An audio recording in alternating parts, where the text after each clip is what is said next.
Okay.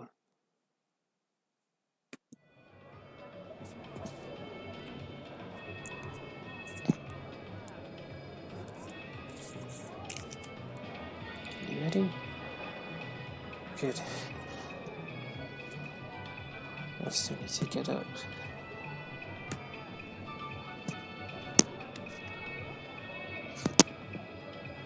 Oh, sorry, the mic. Wait. I should do it this way. You have to give me a little bit more time for you go.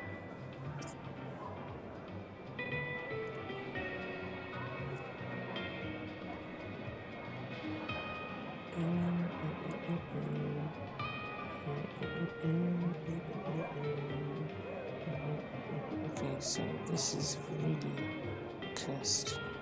Let's do this. Okay, so actually let's do that, and then let's do that. Okay, carefully do that.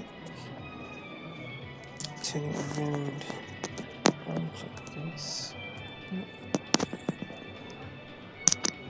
So,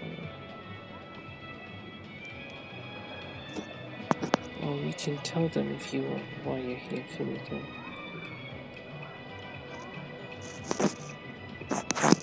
Oh. Yeah, I guess so.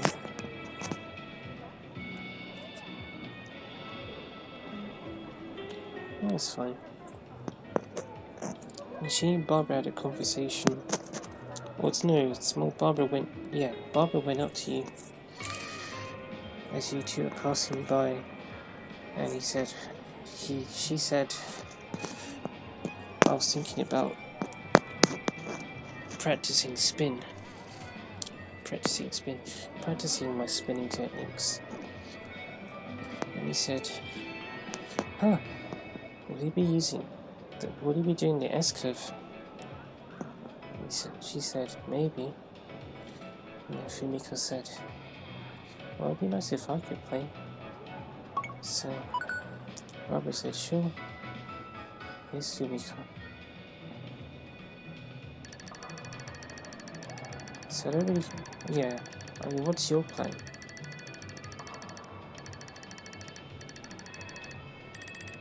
That's your plan, okay.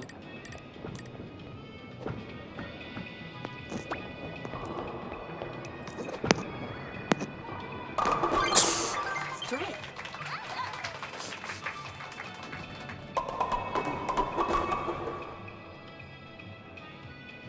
It's the Fumiko S curve.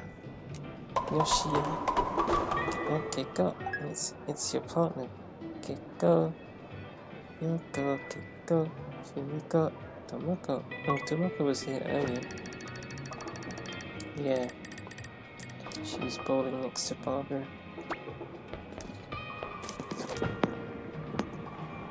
It's not the same.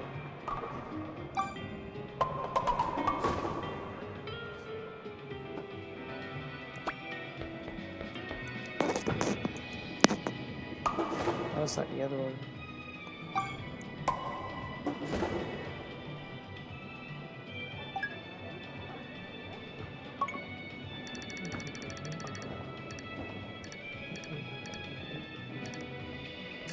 Look like your socks, Fumiko. Why am I looking at your socks? Because I'm trying to look at where you're bowling from, so I can help you move. Oh no. I don't think that counts as a swim. No. Oh, well done. Nice there.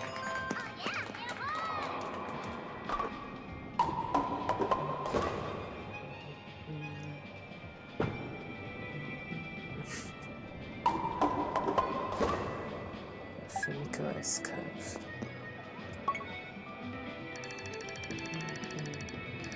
I just noticed that you went to Barbara's spot and then, yeah.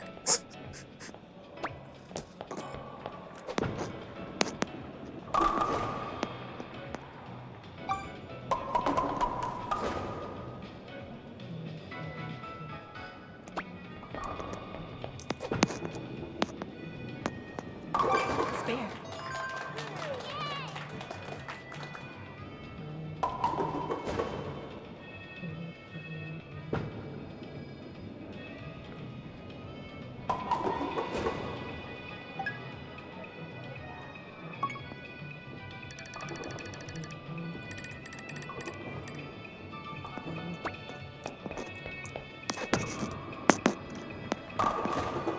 Aw.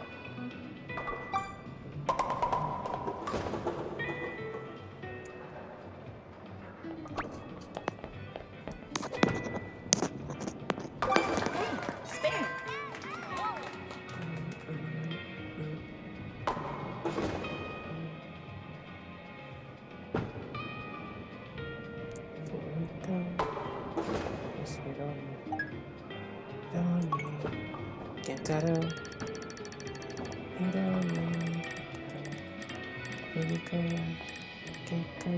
Do you all have Japanese names? What's going on?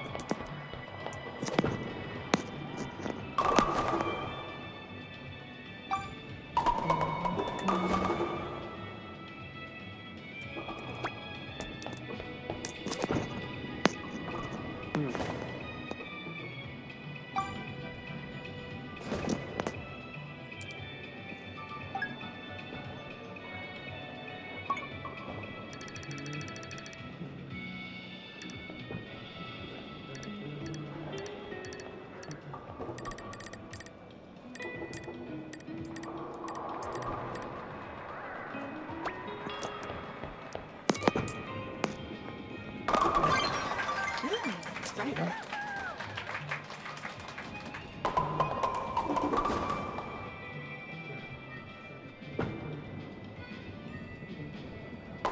You did hit that spot, didn't it?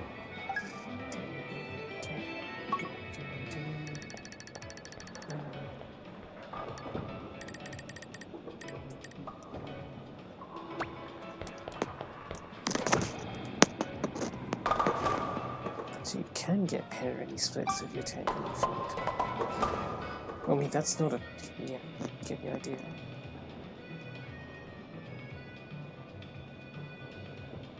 I mean, we can try.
Strike.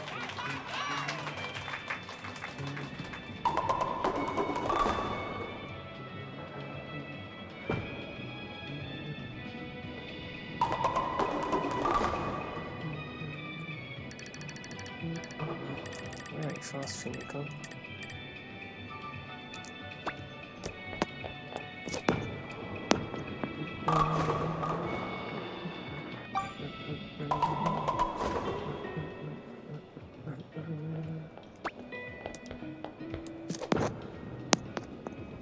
Nice spare. I'm thinking, you know how people listen to music, Fumiko?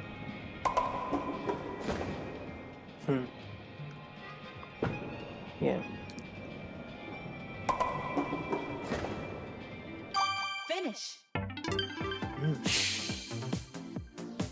It helps you focus. Well, that's what I'm thinking.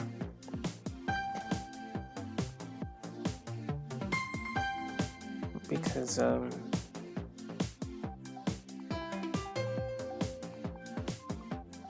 don't know. Well, I know, but I don't know how to explain. I really like your hair. It's not a hairstyle I'm used to seeing. And your pigtails come out a bit more than your buns.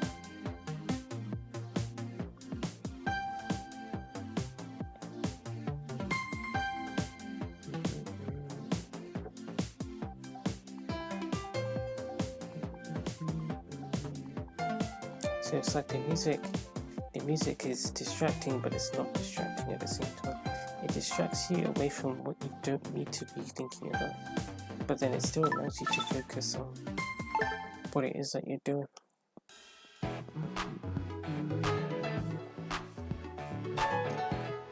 Well, that's why Spock is playing has music. Maybe the joke is most music doesn't suit me. At least Spock swears music does, but I can't hear it.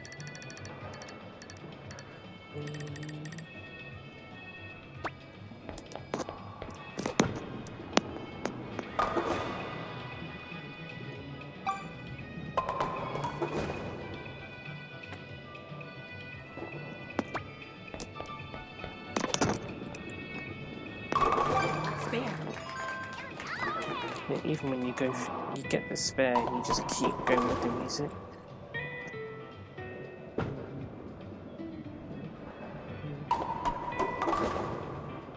Feels like the Tomoko Zone. What, you're gonna tell me you haven't heard of it? Wow.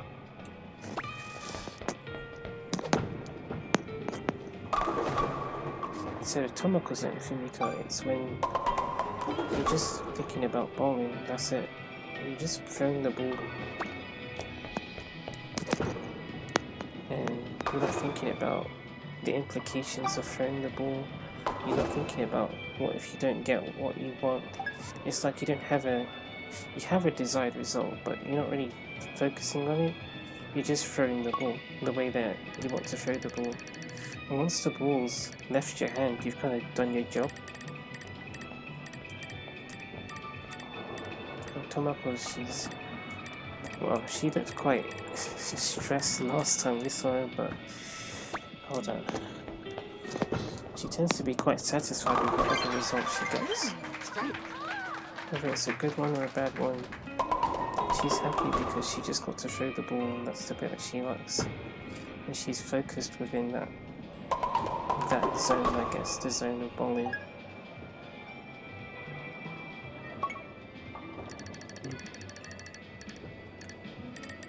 I think it's cool as well, Fumiko.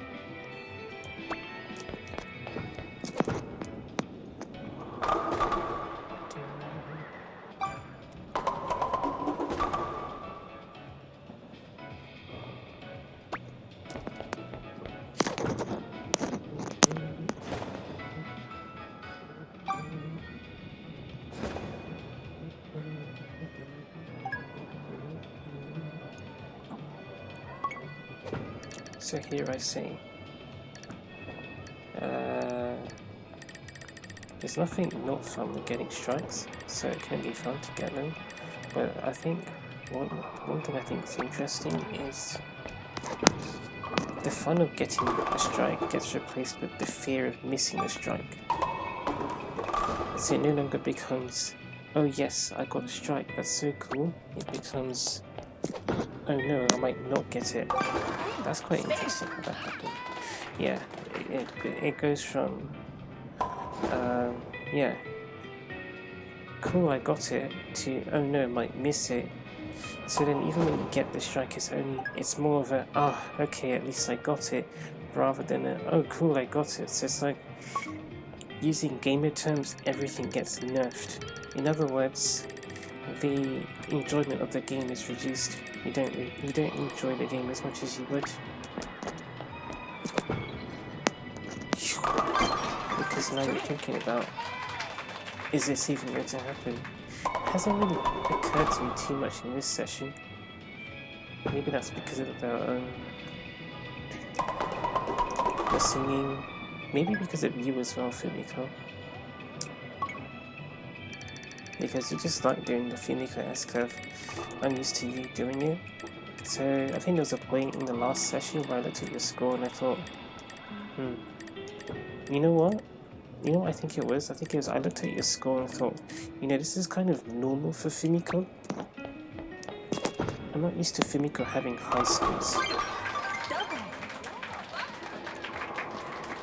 So I guess it makes a change for Barbara, unless he has a scorecard and it's lower than usual, I think, it's a little bit low.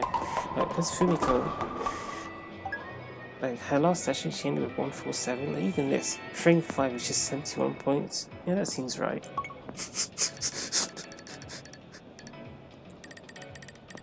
No, no, not making you look bad. There's nothing wrong with that school. And that's why, that's why when I think about it, like, hey, I'm thinking, that school's looking pretty normal. You getting something like 180 points, I feel like, what happened, Fumiko? What's your score now? 131? No, we'll just leave it at that.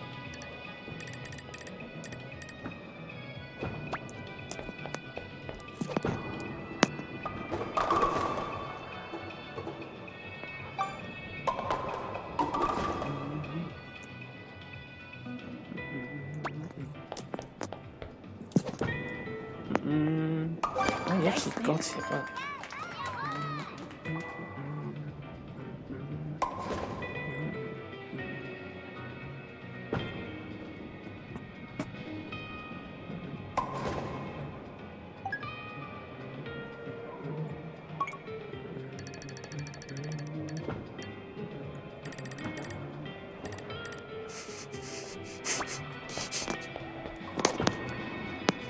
Wow. What's so funny, Fumiko? It's just you, isn't it?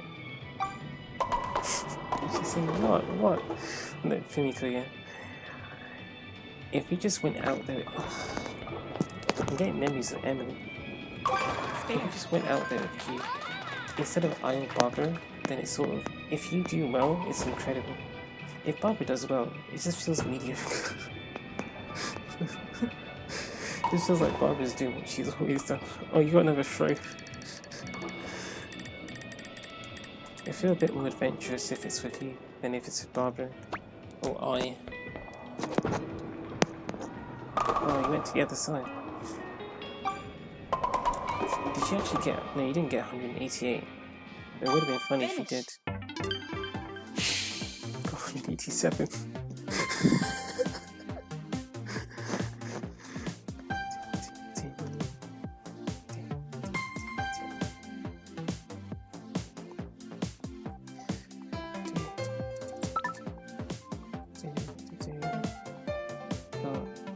Four.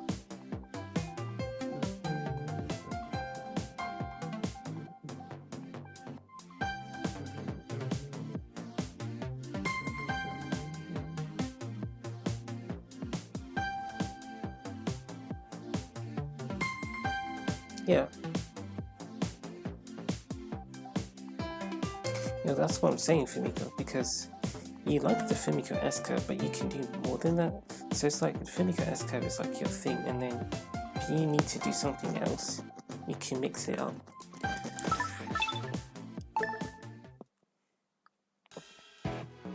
That's why I feel like going out with you instead of doing the thing with Barbara. Going out there and going with you instead of Barbara or I.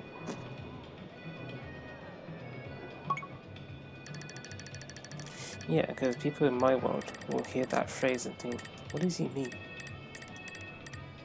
I'm thinking,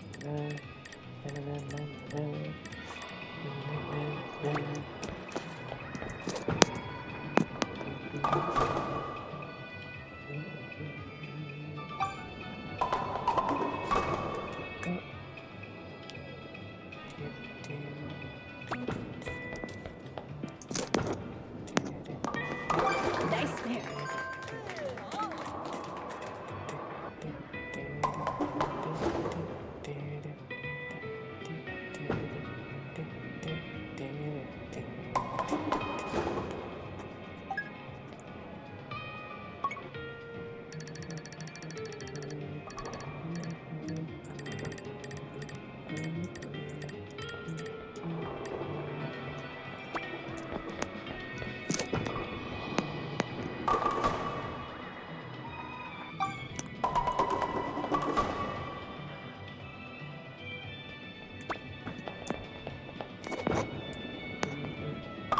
Spare.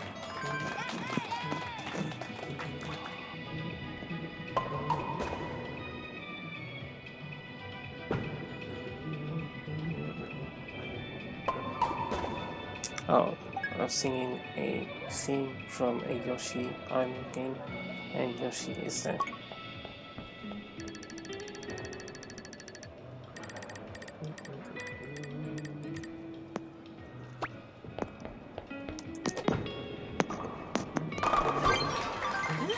Strike.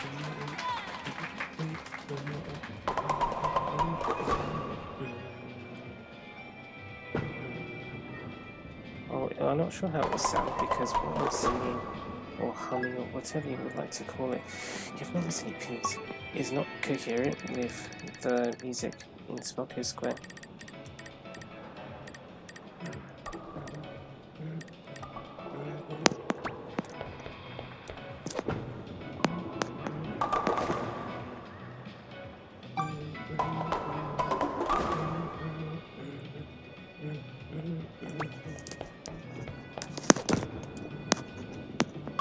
Nice there.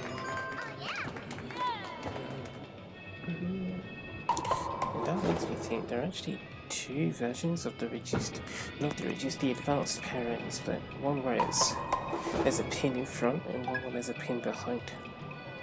So in one iteration you might have 7, 4, 6, 10 and then pin number 9 or pin number 8.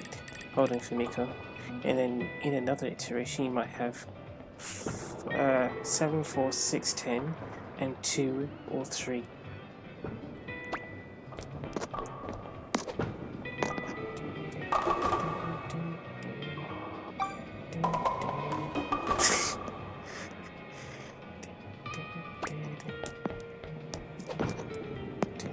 Oh.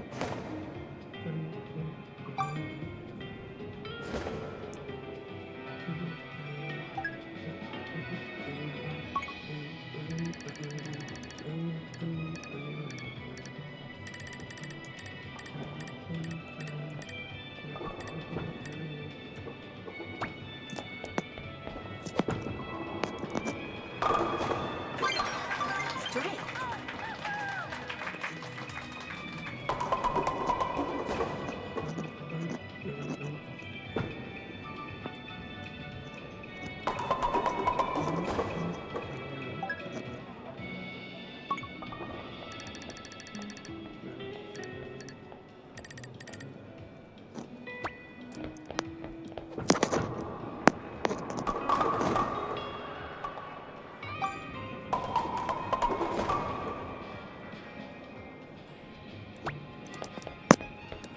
Oh, sorry, go. Right.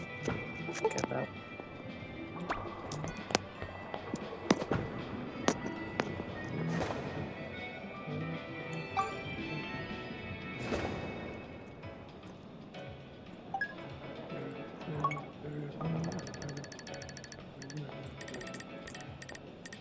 Get used to seeing 0 pins.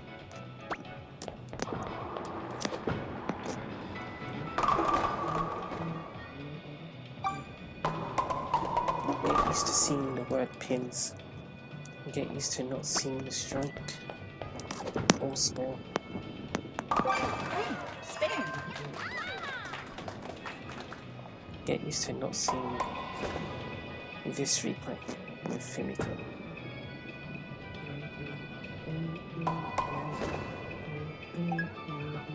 Get used to seeing not many strikes on your scorecard.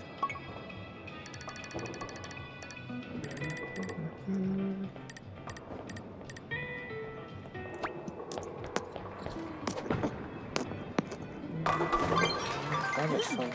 Now that actually might sound counterintuitive because if you're trying to reach the highest rank, you're probably going to want the strikes on, but get used to not seeing them. Also get used to seeing a G on your scorecard, although it's very unlikely to happen, but you know. No one said that a G would hurt you.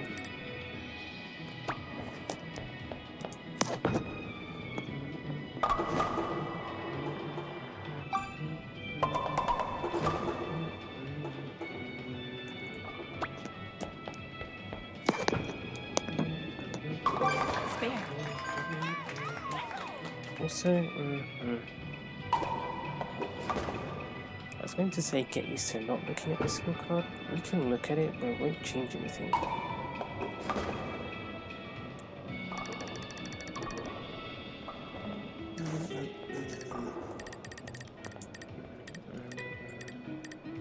No, Fumiko, I actually do want to go out there. You say, really? Yeah. That's great. Finish. We'll go up there at 1 o'clock. Yeah, in the prelude. Yeah, I'm sure, don't worry.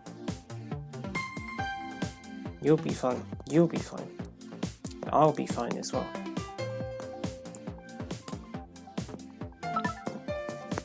You don't have to say much, Fumiko.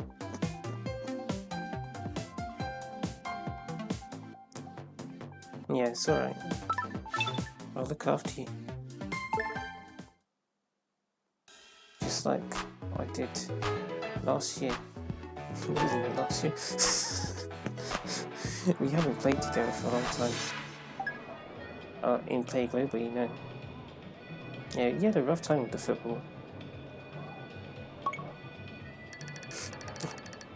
I'm sorry, it's alright. Get used to being reminded. It's alright, Fumiko.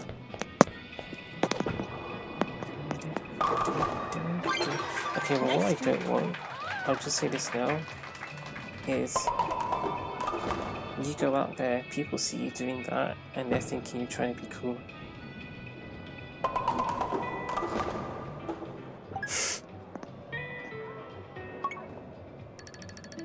She said, well, I am trying to be cool for myself.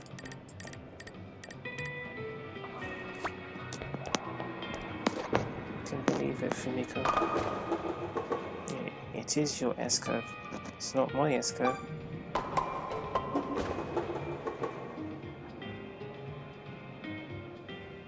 Well, I named it the S-curve for you. And you said, oh, yeah, I like it. Spare.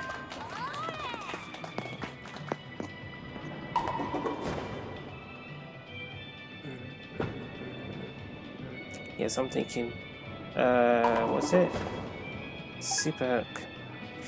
This is like reduced to super, because super hook is like from here and you go across.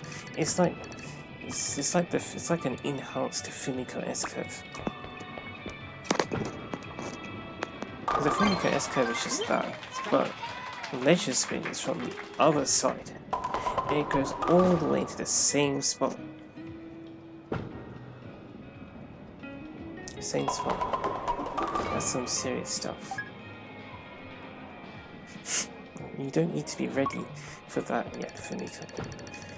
You only do what, I mean, like you said, you're only doing this because you want to do it.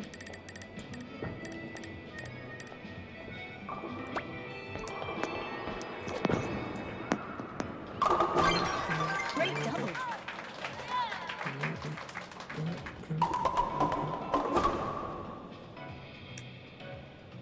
Yeah, well, that's all in the brain now. What, Fumiko, what's in the brain is me thinking, oh, then everyone will think that you're trying to be cool. It's all in the brain. It's all in the brain for them to think that as well. It's like these are their thoughts. Well, it's like it has no physical implications. It's all in the head. That was really good. Wonderful. Fumiko the turkey.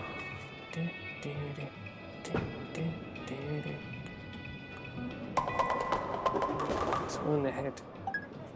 Honestly, thank you, Matt Holson. He has led this direction right now.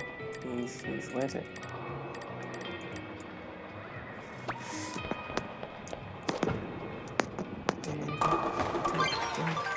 You actually got 4 strikes in a row.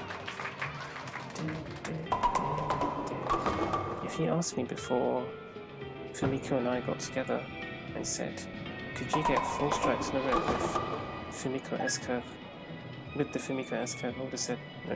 Well, I would have said I don't know. Probably not. I was surprised when she got the first strike. So she started the session with a strike.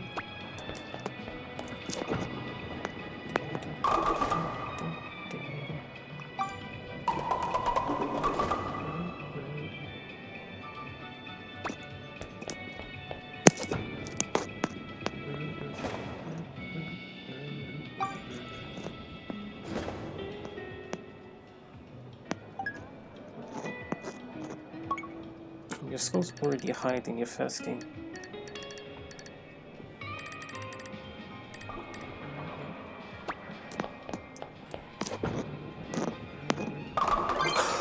Nice try. That's comedy, Fumiko. And the pins hitting each other more than once.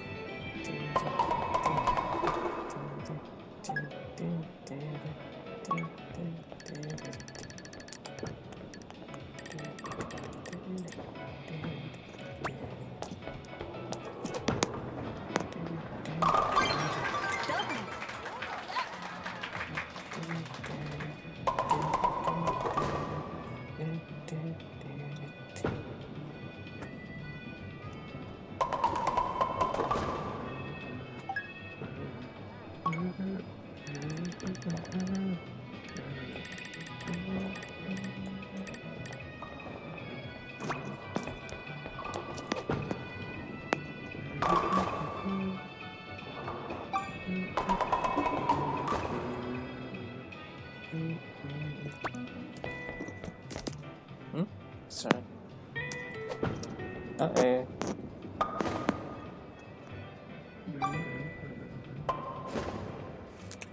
So, I'm not sure if we talked about the streamer brain. You got over 200 points for it. This is the first time you've done it. Fumiko, you got 200 points with your S-Cup. I'll clap for you. Well done. Got like 8 strikes or something. 6. No, yeah, 6, 7, or 7. 7 strikes. Yeah. Also get used to seeing strikes on your scorecard. So get used to not seeing it and get used to seeing it. Get used to seeing misses, get used to seeing 8-1. Get used to not getting the third throw on frame 10. Get used to getting splits, especially pair rating splits. not like they're the hardest to convert, but still get used to seeing them. Get used to the special links. Like I say to Sky, get used to hole 8 in golf, but this isn't golf. Get used to it. Get used to it. Okay, yeah, so streamer brain. What's streamer brain? Well, Sky had this conversation with me about it, and I'm thinking the actual live streams encourages streamer brain, not because you have to have streamer brain, but because it's almost like the live chat expects you to have streamer brain, in the sense that you leave comments in the live chat and not you. So let's say the people, the audience, leave some of them leave comments in the live chat, and then they expect you to be reading them, or they expect you to be constantly talking, so that they're getting substance, like, I don't know, just words and stuff. They're not patient enough to be able to watch, listen and observe. No, they need someone talking constantly. I understand, some people are different, but then some people are different, isn't it? So not every, so it's like some people are different, so some people switch off when people aren't talking, but also some people are different in the sense that some people can't do that talking thing all the time. We've been able to talk and play, yes, but I think it depends on what we're talking about and how comfortable that thing makes us feel. How comfortable that thing makes us feel. If we don't feel comfortable, it can create anxiety, and then it can offset the way that I'm helping Fumiko, for example, and then the bowling gets all wonky. I think part of the reason why this session was so good with Fumiko was because I was mostly in the Tomoko zone while we were doing it. I wasn't doing a lot of talking. But also, when I did start talking, her throws are a bit more offset. I'm thinking frame 7, when she didn't get a strike, she got 8 pins. I remember I was talking about her getting the 4 strikes in a row. I might have said something else afterwards, and then she didn't get it. I didn't let that faze me too much, or at least I tried not to, but I also wouldn't say that's why she missed. I think she missed the 2 pins because I honestly don't understand a lot of what we're doing. I'm still getting used to it. But what we're saying is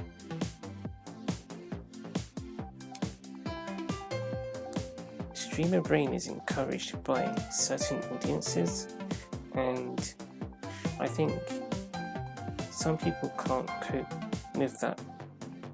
And that's the thing that I've always felt, is that some people expect me to read the chat, and I'm saying, yeah, I could do that, but it's not helpful. If you really want to see what you want to see, you probably don't want me to read the live chat. Just saying. Just let me do the thing that you, Fumiko. It's okay, you don't need to rush. You don't need to rush. Oh, she's ready. She looks ready. Alright.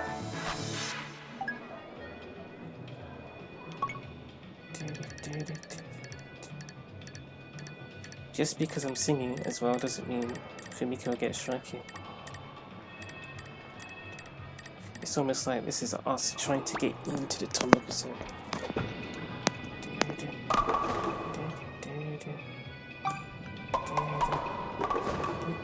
Everyone's top up zone is different. I'm not sure though. I think there are variations of how to get yourself into the top up zone. And for us, that I believe it involves not reading the live chat.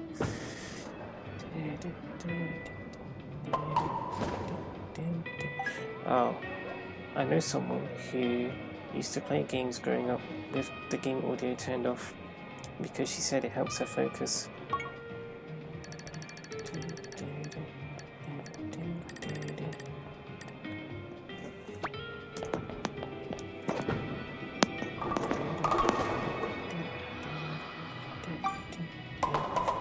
You know what this feels like? It's like, okay, so Fumiko does her thing.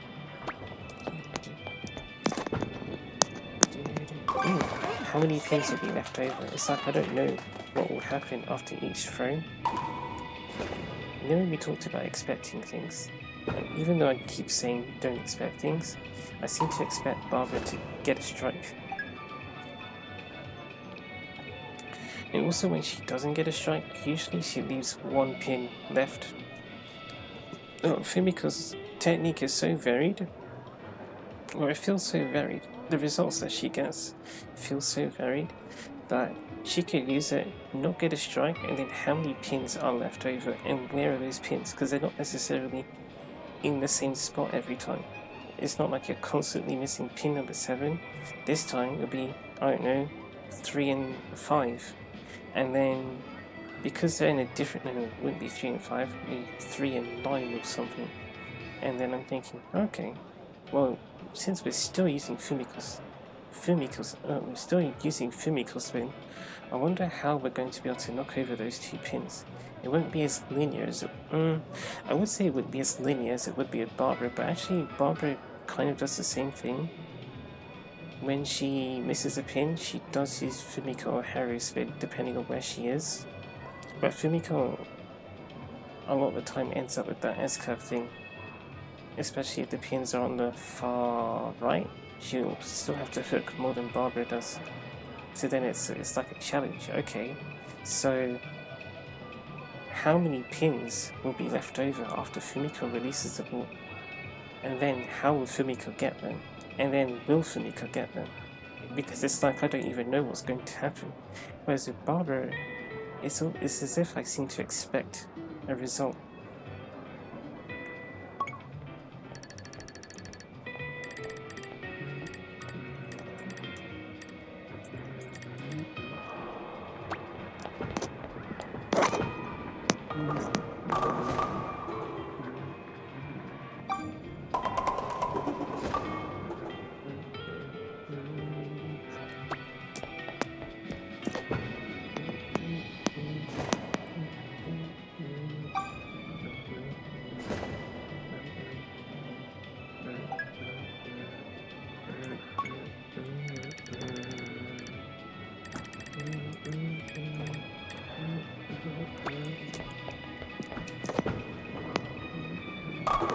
What? That's right.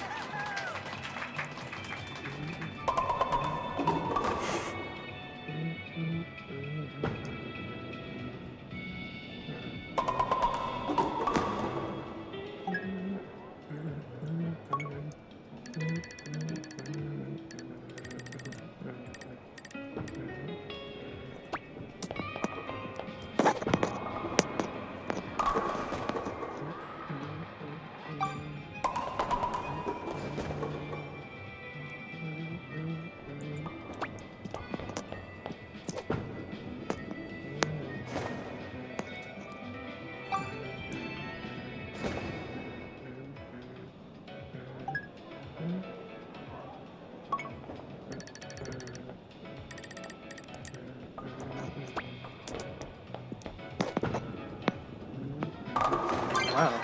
Straight.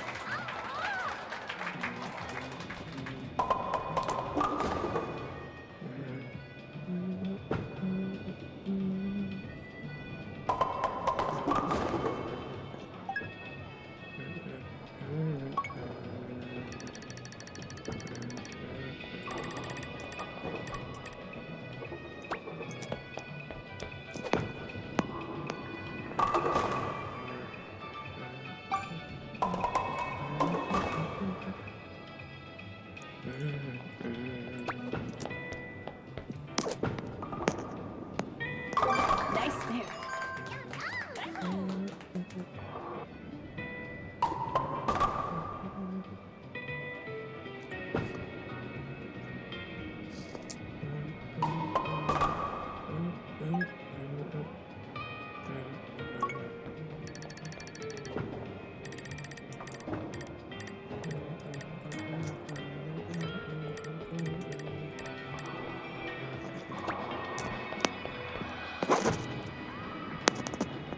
Wow.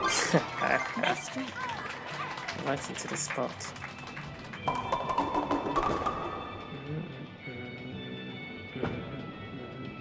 You have green hair as well. Yoshi's green. Yoshi has green eyes, but Yoshi has white hair here. Spock is where Yoshi.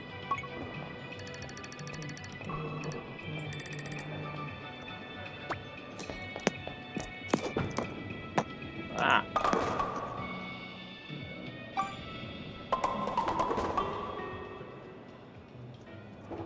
Sorry, Fumiko. Spare.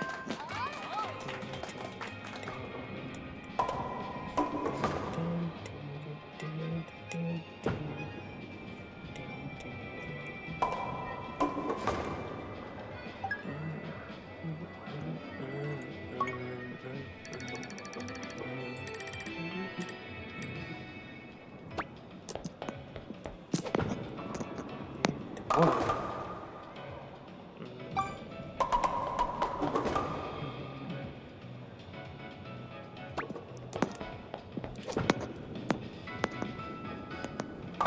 Spare.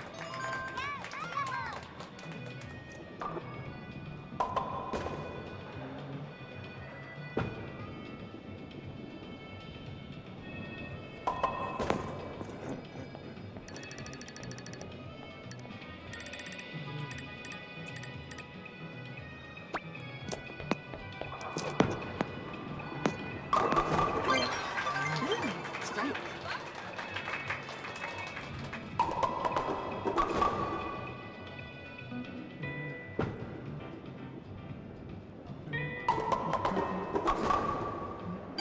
Finish. 170.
like your hair, Fumiko.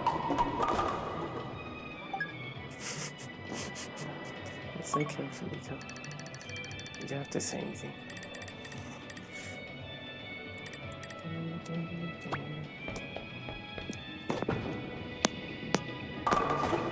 Oh, there's reduced any smoke.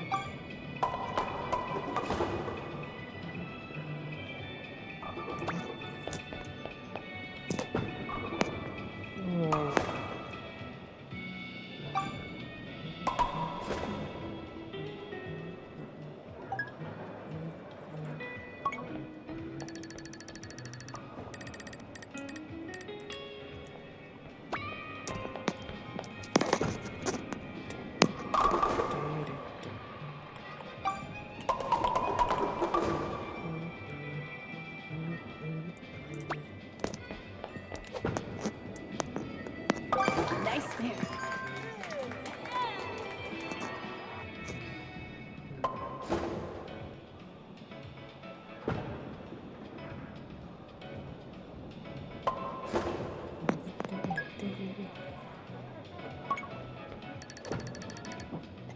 Sorry.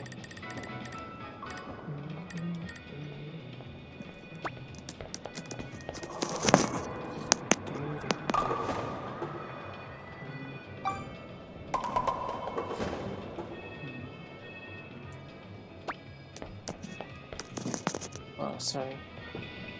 You can keep going. Oh, okay. What's going on, Fumiko? You feeling alright? Okay. You got it. Well done. Hey, spare.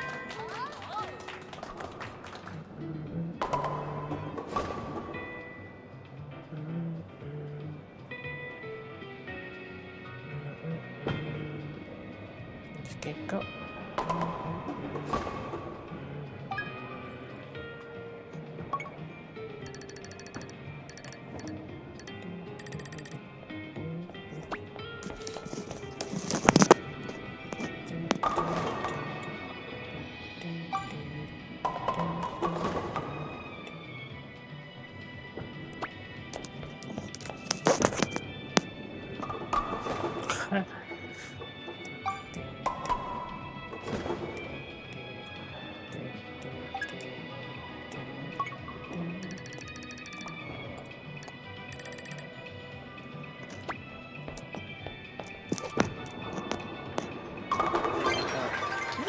Strike.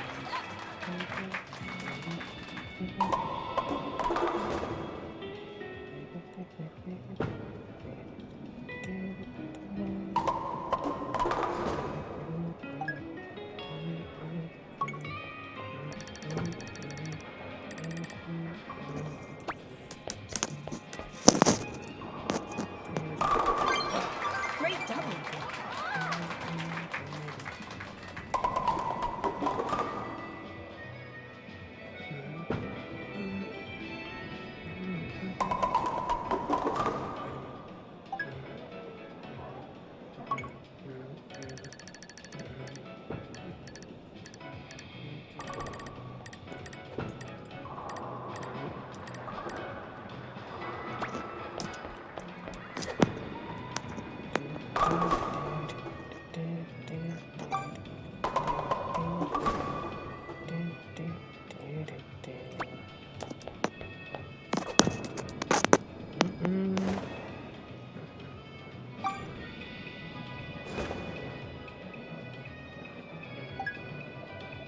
Your score's 144. It's crazy.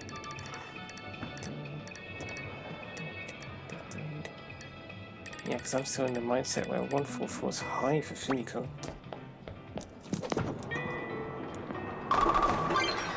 Nice strike.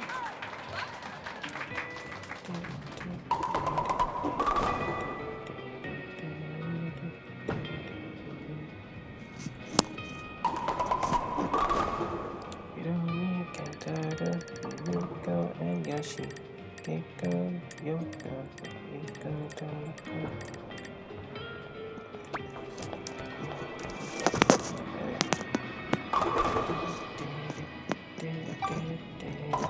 Wait, this isn't free, right?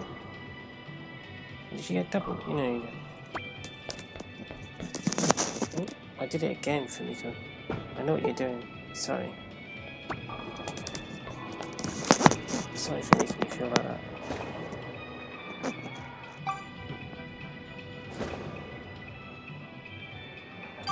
Finish. 6-1. Yeah. Barbara's had a score like that.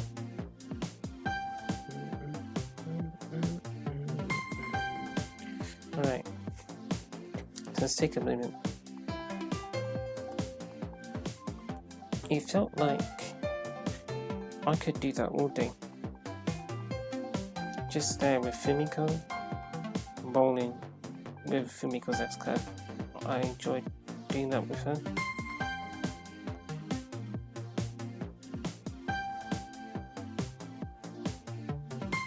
Probably helped by the fact that she has, that this is like Fumiko's thing, the S-curve. It also feels pretty unique to Fumiko, for me anyway. It's the only time where I'm really using Fumiko spin. I know that sounds silly, but genuinely, unless the specialties are concerned, this is the only time.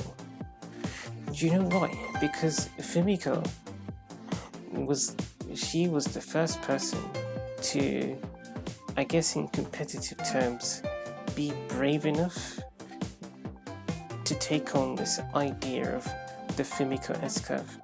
And when I say be brave enough, I mean, or in competitive terms, I guess it's like, I don't know, like Barbara and the others, they acknowledge that it's a technique, like using more spin to the right, but they wouldn't use it. And Fumiko said, I'm going to do it. I guess also it's like, you don't have to be brave to do the Fumiko S-curve. But it's like someone would say that it's brave. Do you know why they'd say it's brave? Because they'd say it's risky. They say, well, the Fumiko spin is harder, it's more technical. You have to twist your wrist in, I guess, a less organic way than when you just throw the ball normally. I'm not sure if everyone's the same, but I think I've seen enough bowling enough bowling from other people to suggest that people tend to have like a constant amount of spin like a consistent amount of spin that they apply to the ball. So for Sky, it's a bit more like light Haru spin. I can't remember what it's like for Kargu, but also I can recall Annie bowling from Barbara's spot. I think also Liboma bowling from that spot as well. So typically you get bowlers who use, like they just swing normally and the ball will drift one way or another, but won't drift very much. But Fumiko and Measure, when they bowl, you're getting a lot more hook, getting a lot more spin on the ball. You have to twist your wrist a lot more. And I guess for most people that's not really how they would bowl. Not because they're not choosing to bowl that way, but just because that's not how their wrist handles the ball when they're just casually playing bowling. So I guess when you look at it from a competitive sense, even Sky's kind of touched on this before, one time where Tomoko was playing with him. Tomoko missed pin number 7, and instead of lining herself up to just pick up pin number 7, she did what Barbara's been doing, where she'll stay in the same spot and twist her wrist to try and get the ball to hit whichever pin's left. So since it was pin number 7, she used a bit more Haru spin than just going closer to the right, just closer to the left and just throwing the ball normally. And Sky said, or he said something like, couldn't you just gone all the way to the edge and gotten the pin, it would have been so much easier. Why did you decide to hook it like that? Because in a competitive sense, i.e. you're trying to get the most points, that's harder to do. It's less intuitive. It's riskier for you to do that and still get the spare than if you just lined yourself up and did what your body already knows how to do. So in that sense, we're saying that what Fumiko's decided to do is a bit braver.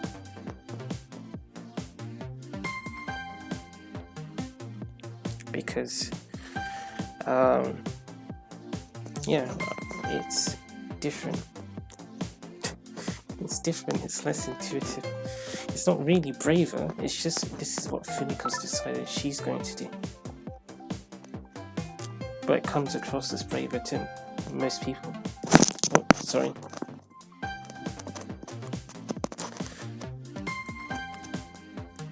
There are others that are a bit like that. I remember Rachel and Gabrielle. They just sort of did whatever they wanted to do.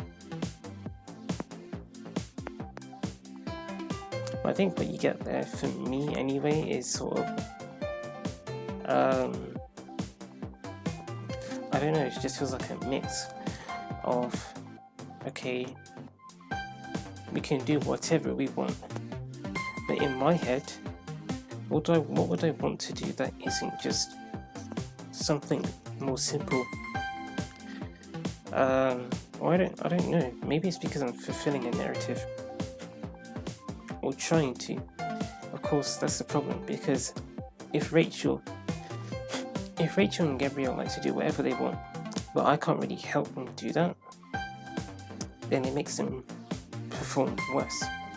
But in Fumiko's case, not even Fumiko's comfortable with the Fumiko S-curve.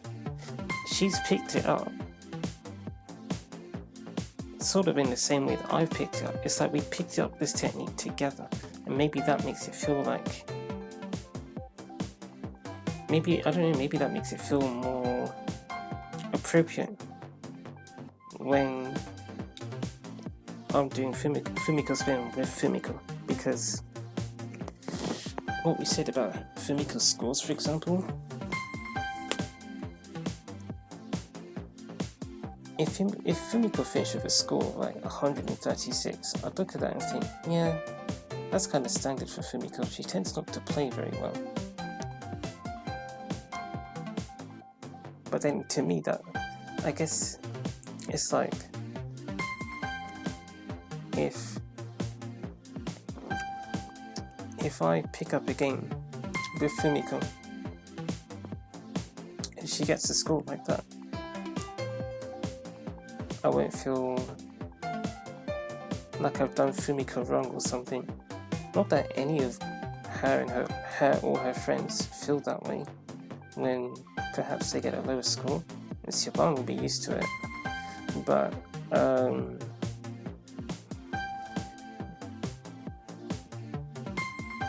don't know what I'm trying to say.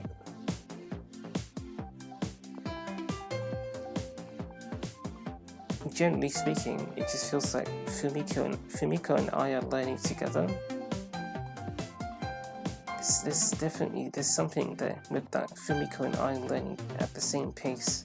And so yeah, I'm not good at the Fumiko S-curve, she's not good at the Fumiko S-curve, but we're both trying to do it at the same time.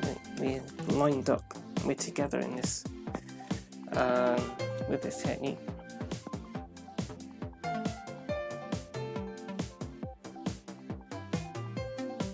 Maybe, I don't know.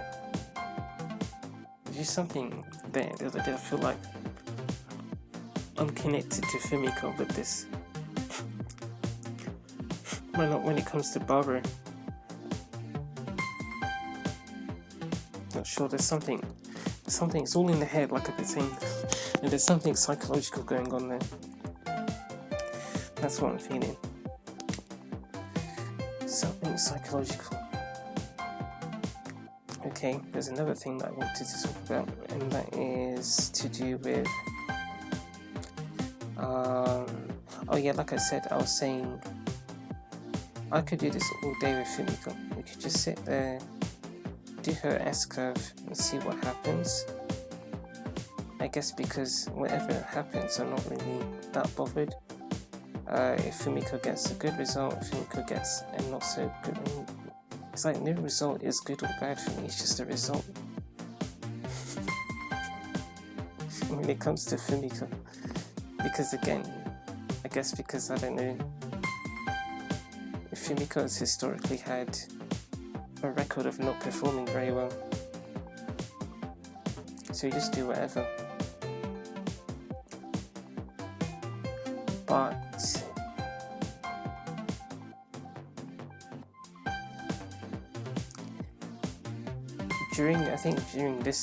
during this last session in particular, I think there were moments during the bowling with Fumiko where I was thinking, it looks like we're getting somewhere, like we're feeling something. It's quite light, but we're feeling something. I feel like it might take a while before we start to understand what's going on with Fumiko and her technique, but we'll feel it if we give it the time. But then, I don't know what that time will look like. I really like your face, Fumiko. You just have a nice happy face. Anyway, sorry, Fumiko. Yeah. I also think I also like that about you. Quite soft, so you don't. I don't know. It's just I feel like I relate to you. That seems to help. Poor Fumiko. Yeah, we are basically saying that she feels insignificant, but I can be here to say, Fumiko, you're not insignificant. You're really cool, and I also understand how you feel.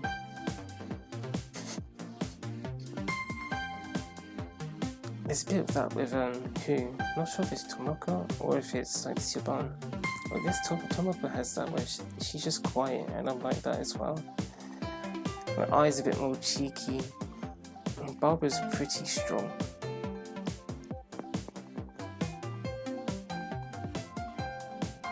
And she's the one looking after me in her world. As in, there's a me in her world that's not the same as me in my world. Yeah, she's always been looking after me. But, yeah, Fumiko, it feels like Fumiko's a bit more like myself. I feel that way about Emily as well. Which does interest me because Emily is the lefty.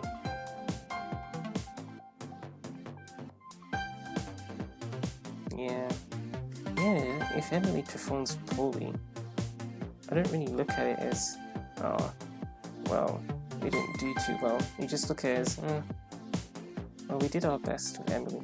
With Emily, we did our best together. Because Emily has a record of not performing well. But then with Barbara, she has a record of performing well. So when she doesn't perform well, I feel like I haven't done Barbara very well. I haven't helped her very well. That's a bit sad, isn't it? And Barbara's just always been good. Poor Fumiko. No, but Fumiko, I've seen you in trial mode though. No, sorry, I'm not trying to make you look bad, but it's like, I'm sure I've said it, where I say, I don't think I've ever seen Fumiko make it into the second round. No. Oh, Fumiko, I'm sorry, but that was it. It was just, Fumiko never does well. Why is Fumiko not do well? I don't understand. It's alright, Fumiko, don't worry. Like I said, I'm looking after you. Yeah, there are a few times I've seen you make it to the finals, but when I think of you, I don't think of, I don't know. We had this discussion about world class. To be honest, Barbara's not world class, but I do think that she's good though. I guess we're not calling you good, even though you've clearly shown us that you can play well. That's subjective, good and bad and whatever.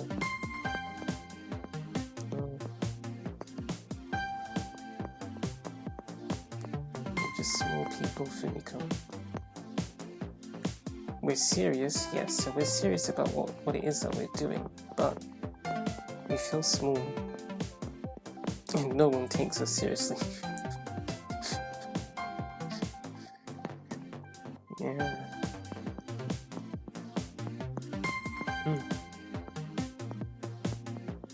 That's kind of funny because you have that hairstyle. Oh no. Sorry, I'll stop, Fumiko. I'll stop. I'm not even doing it on purpose, it's just how I've seen you before we've actually met.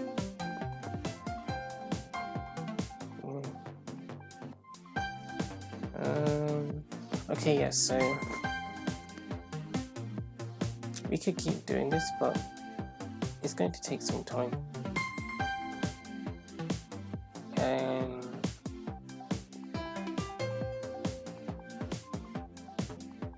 I guess I'd have to be prepared to sit with it. I'm not sure how well that will go.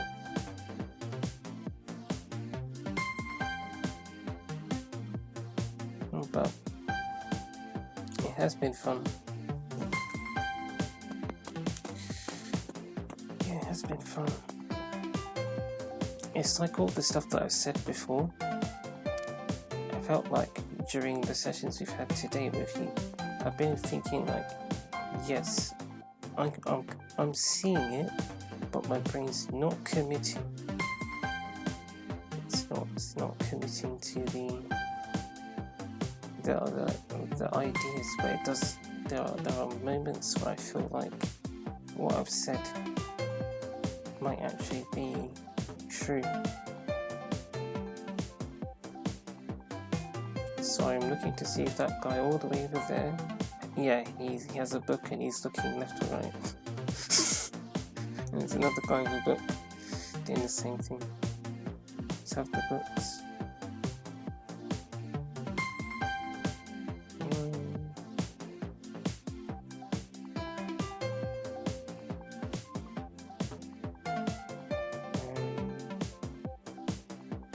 No, he has his book.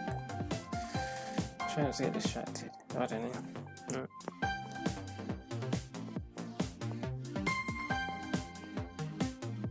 Yeah, we could do this.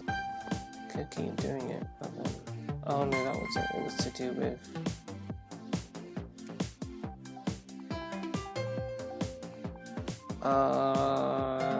I guess things like the variety, because we've just been working with Barbara, and then I went back to Barbara. But then I is a bit like Barbara with her techniques, except she likes to use hair spin a bit more. But then you're wildly different. So what we just did was a lot different to the norm, what we normally do. But then on top of that, you're just a different person. So everything feels a bit different. And I relate to you in different ways to the way I relate to Barbara. So I think that also has an impact on my mind. We talked about changing, having a variety with what we're doing, being stimulated in a positive way. And I felt some of those things here. Yes, and then not thinking about improving while you play, just playing and enjoying that. Felt that as well with this session. And yeah, even your scores are just down there. I think it's almost like it helps that your scores are down there, because I'm not even thinking that they're anything, but they really said don't, get used to not seeing strike, get used to not seeing spare, get used to seeing the word pins, get used to seeing 0 pins, get used to seeing gutter ball, get used to seeing the ball not go the ball not go, I don't know, get used to seeing the ball miss pin number 1.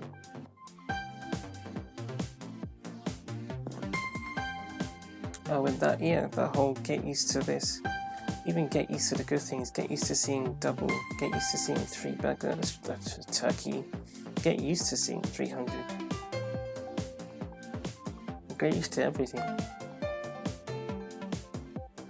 And keep it fun. Do something that's fun when you have music. Well, I mean, I made my music up, but just that. It helps keep it fun. And Fumiko's fun. Keep it fun. All the stuff that we're saying, it just feels like it's right. But now we have to do it, which is 50-50. It's not hard because it's all in the head. The only bit that makes it hard is the bit in the head where you're thinking, oh, this is tricky, or I can't do this, I'm hopeless. No, you just leave that. Those thoughts aren't necessary. You don't need to have them. So if you have them, that's fine. Just leave them alone. Just let them be there, and then just keep doing the stuff that makes it feel more fun. That sort of thing. Yeah, don't think about improving. Don't think about getting the strikes. Get used to seeing them, but don't think about getting them or not getting them. Don't get stuck, which is exactly what I'm doing, getting stuck and hung up on things. Don't do that. Something happens and you just move on.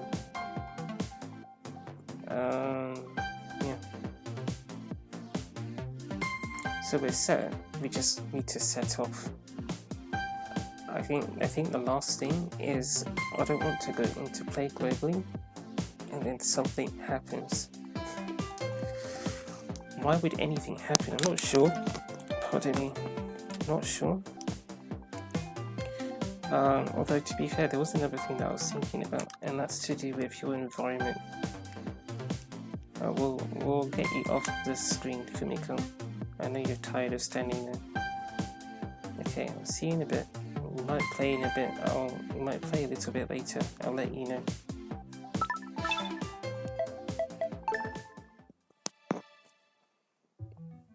Our visitors are looking for a place to enjoy a delicious hot drink and a book. They look no further than Hum Hum Books.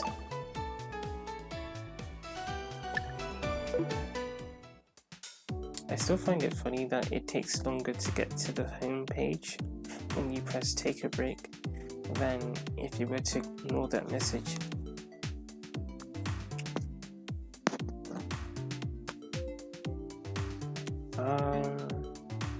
Okay, yes, so in my head, while we were doing this stuff, I was thinking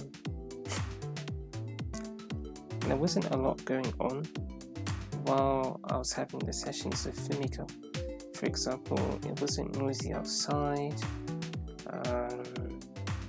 We just had Kentaro and Keiko and Hiromi and Yashi. I'm not sure someone else was there. It's Hiromi, Keiko, Kentaro, Yoshi, Fumiko, but who else? I'm not sure. Someone else was there.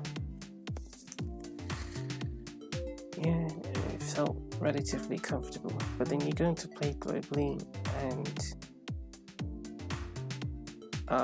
yeah, there's just various things. I mean, again, I think the narrative there would be get used to this, because it's all in, well, sometimes it's all in the head. You know, I think when it comes to the game, it is also all in the head. Say the stamps. Yeah, get used to seeing the stamps, get used to not seeing the stamps. Get used to seeing other people's scores. Or get used to not looking at the scores. I think both, it's not like one or the other, it's both, isn't it? If you look at the scores, it means nothing. If you don't look at the scores, it also means nothing.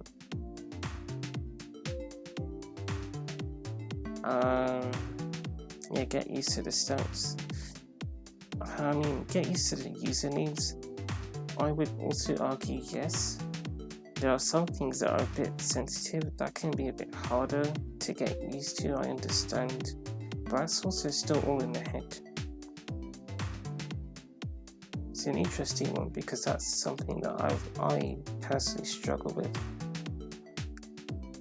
because I'm more sensitive than other people are. So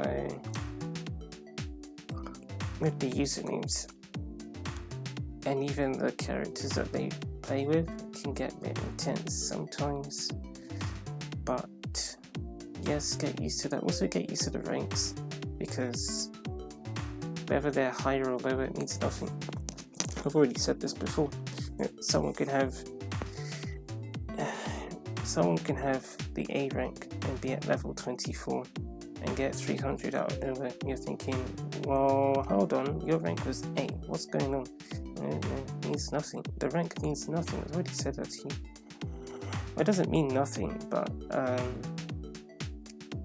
it doesn't have to mean anything to you in the context of this session, because your job is to do what you're supposed to do.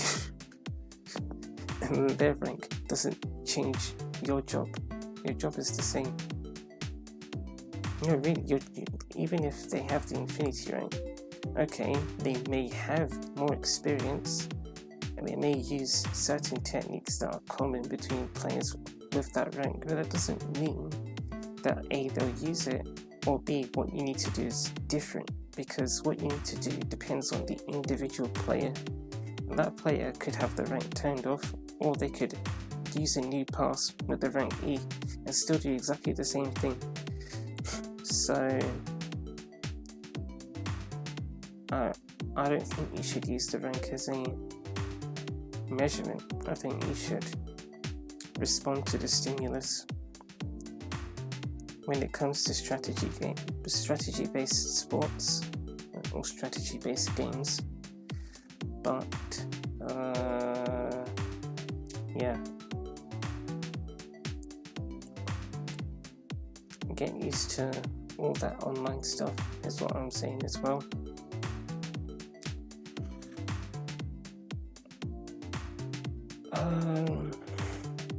I guess there's only so much you can handle at a time, so I guess give yourself the time to get used to it. That's making me think that, oh, this thing has low battery, we can still leave it on for now. That's sort of making me think maybe we shouldn't enter the Pro League now, because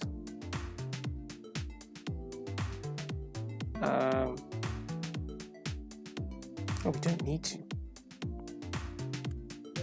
to. We can just do that later. I'm not sure if it would be slowing us down to not enter it now. I sort of feel like it would, because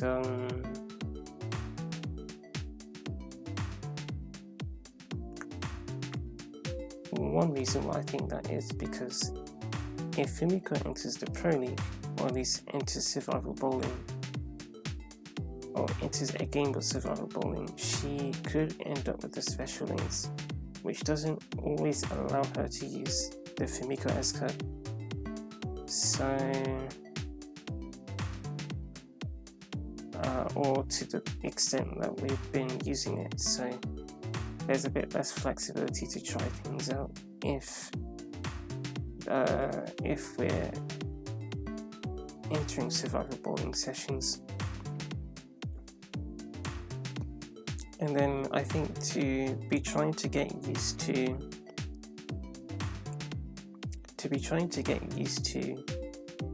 all of the other things that we said you already have to get used to in play locally. I mean, you don't have to get used to it, but if you want to be able to play with more freedom, it would be easier for you if you did get used to it. There's stuff in play locally to get used to, but then there's even more stuff in play globally to get used to on top of what you already have to get used to. So you're just giving yourself more work at once, which if you're suffering already, it's probably best that you reduce your workload. Because even though mental and physical training are two different things, there's still a limit to how much, you still have a mental capacity, and if you fill it up too quick, you just won't be able to do stuff. So again, I think that's what I was talking about in regards to Fumiko sessions that we just had.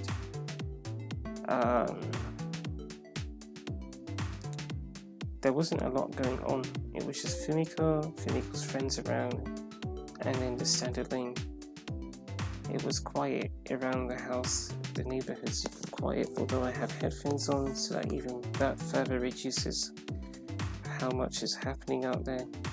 I can't even hear the game audio, which is another thing to get used to as well, I would say, but I'm currently not listening to it. And as we said, the fact that it's Fumiko, and Fumiko doesn't have a legacy of high scores like Barbara, or just lots of strikes like Barbara, I think all of that combined created a comfortable environment for my head to work with. But throw in Peroni and it changes. Why do I mention her? Because yes, we do like Peroni, but we don't know if Peroni appreciates us. So even there's a bit of mental tension in my head, because oh cool, it's this person, but I'm not sure if they're okay with being around us, which makes us feel upset. We don't have to feel upset, but we do. So having a Play Globally session and then encountering Peroni isn't necessarily the best of things that could happen. Likewise, Luomov, whom we've generally always had that relationship with, which is I don't think this guy wants to be near us kind of relationship. So Play Globally can have that effect. I'm not really sure if that's what we want. So that would make other parts of the mental training, that's kind of what we're doing. I mean, there's still some actual technique training here, because we're still practicing how to control how the ball spins. But there's that, and then there's also the mindset and the mental health that is quite important to helping you focus on what it is that you're doing. To think that we identified a feeling as the Tomoko zone, I think that says a lot, because we talk about the Tomoko zone a lot. We talk about the Tomoko zone often, but I don't usually refer to myself feeling it, and I haven't said during all the other training sessions that we've had that I felt the Tomoko zone active. It's only been this one with Fumiko, the one where we got more of the lower scores, that I actually felt the Tomoko zone. And even the session where we had Susanna and Miyu together, I didn't feel the Tomoko zone there either.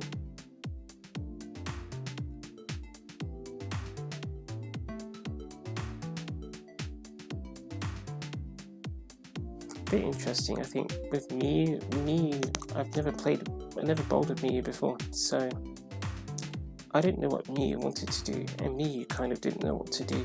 So they were thinking, okay, well, what should we actually do? Should we go from here or there?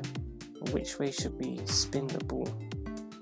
But because that sort of involved thinking about all of these techniques, I think that made me feel stressed, because I know what techniques I'm good at, and I know what techniques I'm not good at using, and I don't know how Miyu plays. I don't know what Miyu wants to do, and what kind of result Miyu wants or isn't bothered about. So that made it really hard to pick,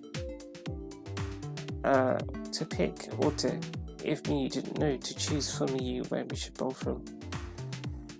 And then Susanna does. I mean, that's not so bad, although Susanna also does have a legacy. Like with Barbara, Susanna is quite well known for settling on any spot and getting strikes. And even when it does happen with Susanna, when I've done it with Susanna, like with Fumiko, I don't plan it to happen. I don't really know what I'm doing, but it happens. It's just Susanna happens to get more of those 210 kind of games that Fumiko got than Fumiko herself, who rarely get that. That was the first time Fumiko ever scored, finished with a score above 200. The first time. And I hadn't played with Fumiko since January, I think. January last year.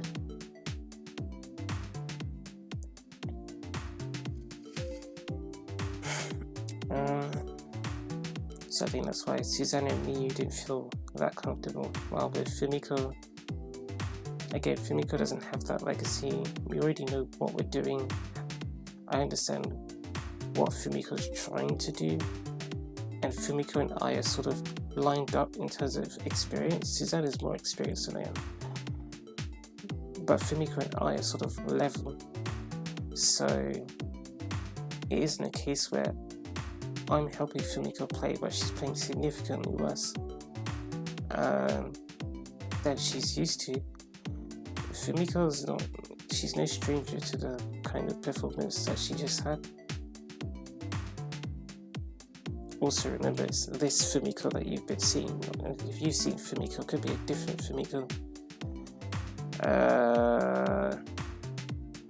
And that Fumiko might be, I play like that.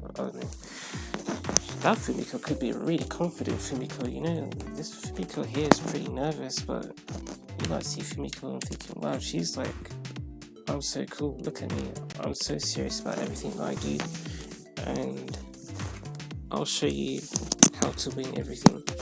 That could be like Fumiko in another world, but here, the Fumiko we were just with, she's very quiet.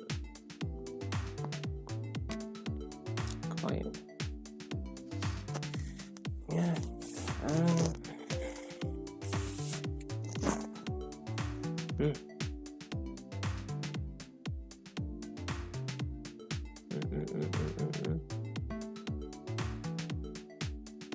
Hopefully that makes sense to you, because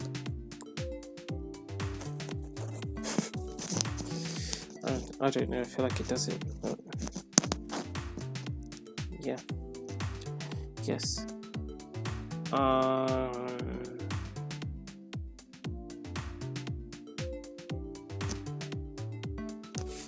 We have about 25 minutes-ish, is what I'm going to say. I'll get Fumiko ready. You can just go again. Don't need to be afraid to go again. Like I said before,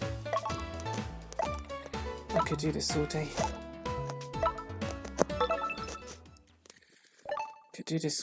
It's just keeping my head or keeping my brain not anxious. So right, Fumiko, you ready? Good.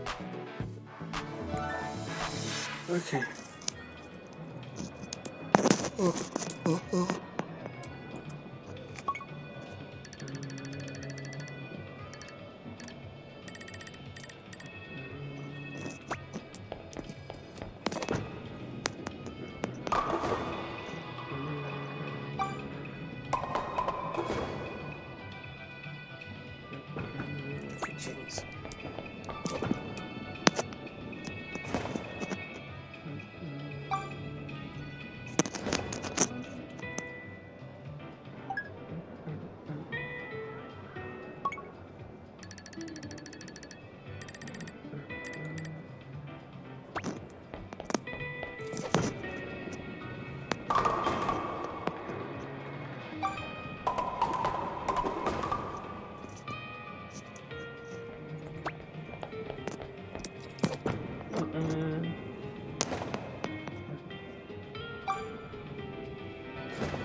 Nice pick.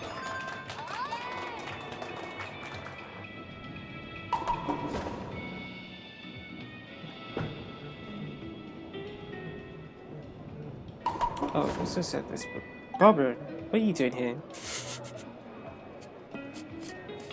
I'm just checking this out. Alright. Well, I'll check you out too, Barbara. It's nice to see you again.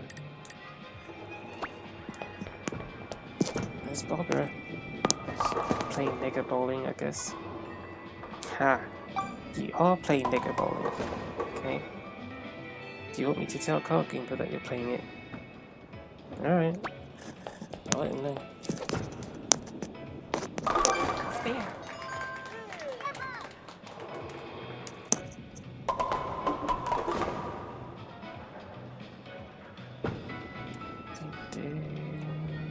There she is.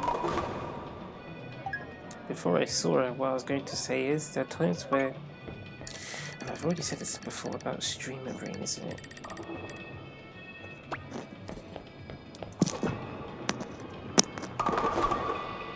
It's like I'm doing more talking than I otherwise would. Yeah, so let's say Barbara gets a strike. Then I might say something and try to explain the strike. But here we haven't been doing that. Here it's been something happens and I don't explain it. I acknowledge it in my head, but I don't necessarily say, oh, this, that.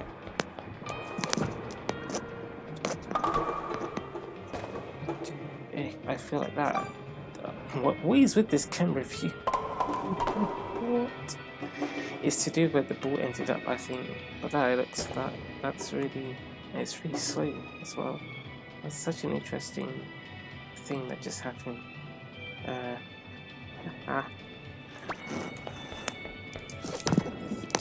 Oh, I see. Yeah, we're doing more talking. I don't think that's helping at all. You guys might do it, you guys might be fun with doing it, but I think, Barbara, that's a lot of hints. Yeah, you do what you want, I guess.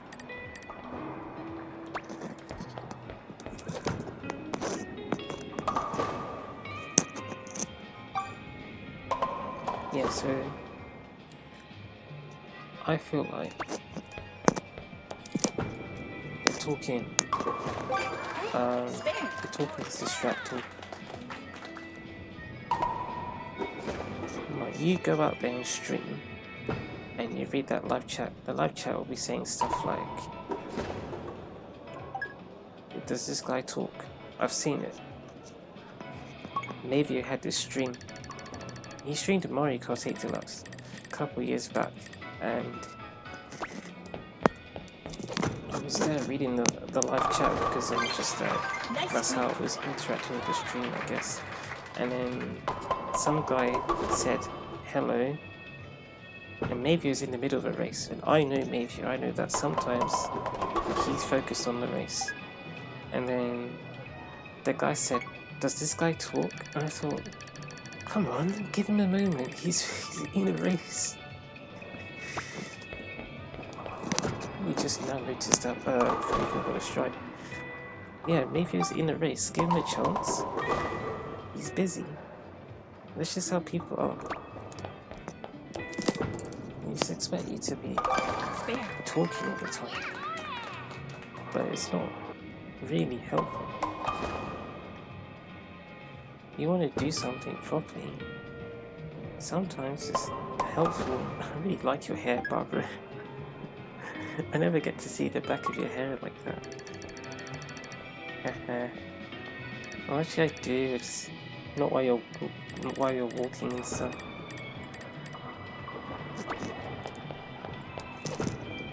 Oh, I see.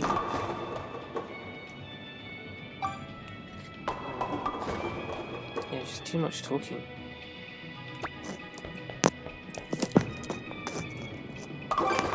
It's okay to talk while you're doing stuff, that's fine. I'm not saying you don't need to do that. I'm not saying you need to not do that. But I'm saying if you decide that you want to stream anything, it doesn't have to just be this game, but you want to stream something and you get people saying you don't talk enough, you need to talk more.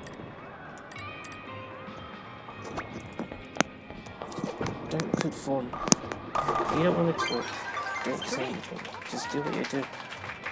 Don't feel like you need to talk in order to stream. You don't need to say anything. Just do what you want. Finish. I feel like I'm actually quoting Siobhan now, and I didn't even realise it until I said those words. You don't need to say anything. She's got that in her notes. And I actually don't read her notes. What's the joke? She made those notes for me. And she said, don't keep those notes inside, or don't lose the notes. Just don't look at them. Sorry, Siobhan.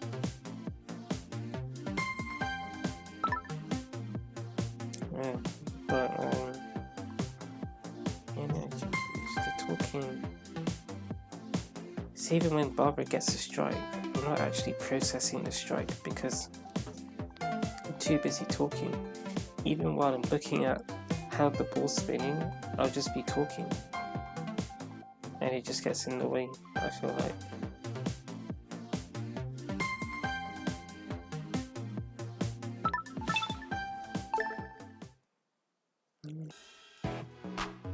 Or someone will say you're too competitive because you're not talking. You don't have to be competitive to focus on something. That guy looks like Matt. Why is Matt everywhere? You don't need to be competitive to be quiet, to be focused.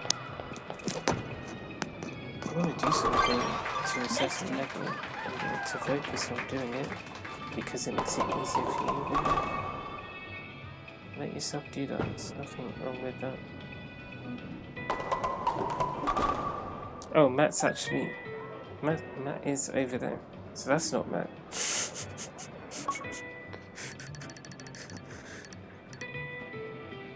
That's funny.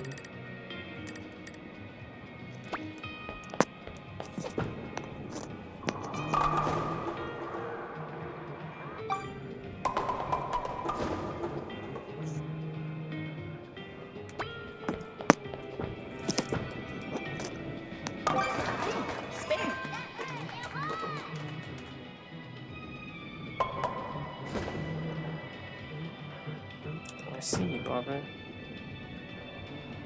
Oh, maybe I didn't. I'm not sure.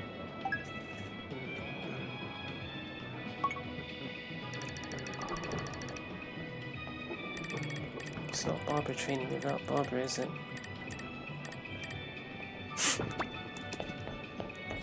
Well, Barbara said, but it's not Barbara training. It's Fumiko. It's not even. Well, it is training, but it's training with Fumiko. It's not Barbara training.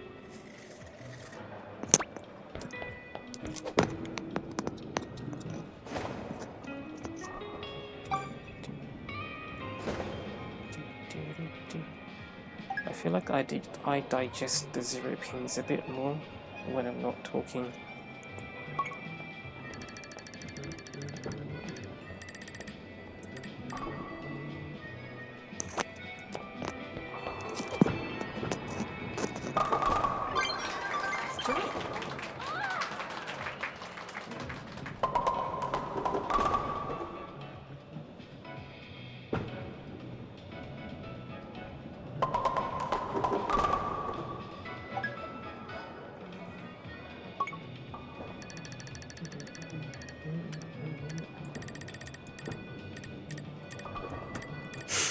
Barbara.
Oh, Nice hit.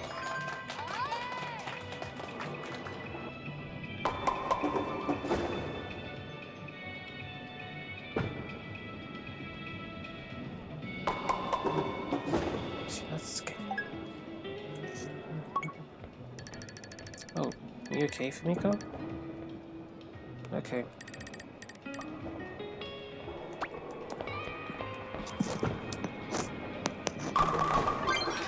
Nice strike.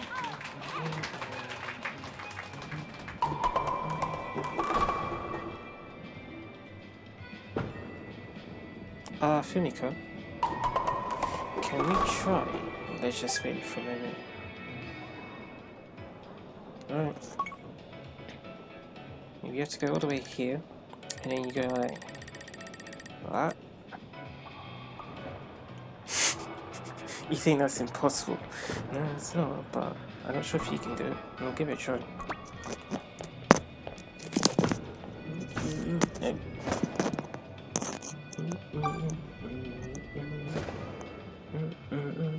Try again.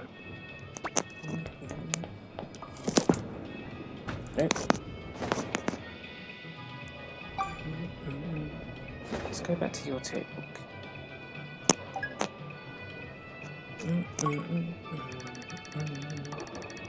You go here and then, yeah. I actually think I know why that happens.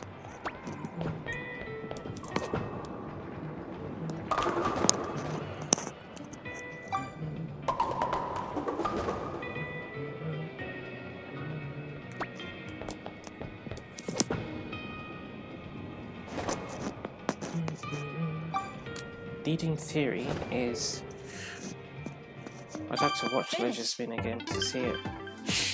But what I noticed was Fumiko pushed the ball out.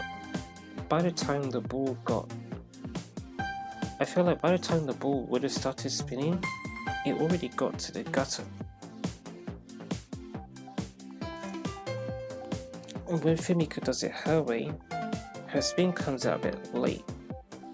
So either she's not spinning it enough, or the way she does it is just different.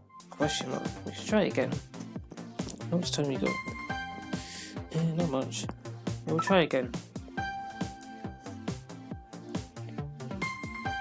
Because your technique and Leisure's technique are similar, but you don't spin it as much. Unless you miss pins that are on the right hand side. In which case you do spin it more, but the question is how much more? The question is how much more?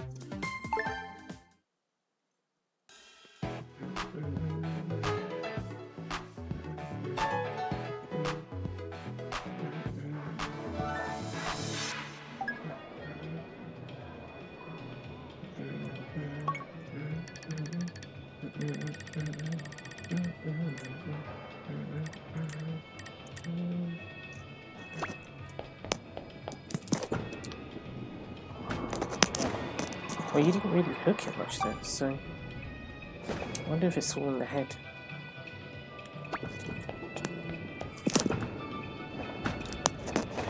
Yeah, but the hook is getting no hook at all. It's really interesting.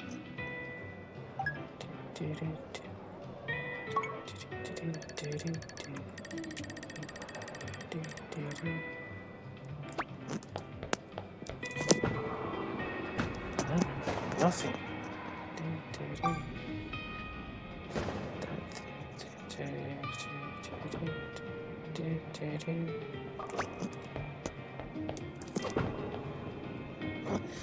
You kept the ball there on the length, so that was a bit different. But then I wonder how much you hooked it then.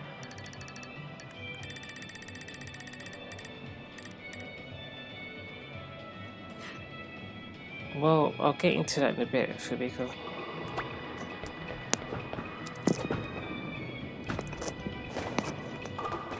It definitely feels like you're either pushing it really far, or frame 5, go back to your normal technique.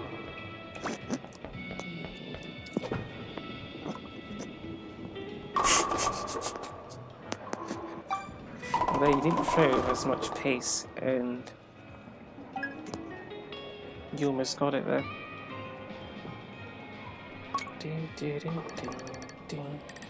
But then that would imply that you're still not spinning it as much.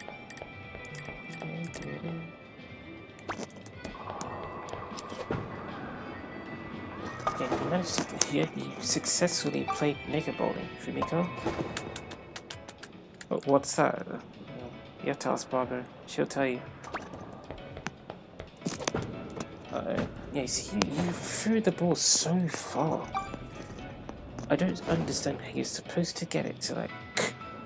It's frame 5 now, let's see what you can do. Let's see what you can do, Fumiko.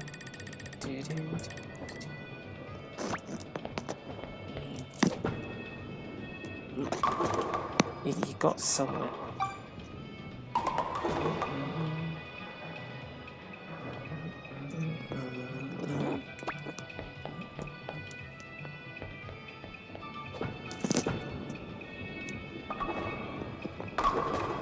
Got somewhere else there instead too. Okay. Let's keep going. Yeah, I did say we'd stop, but you did something. No, you're not supposed to do nothing, Fumiko. Make it harder. Ah. Keep it going.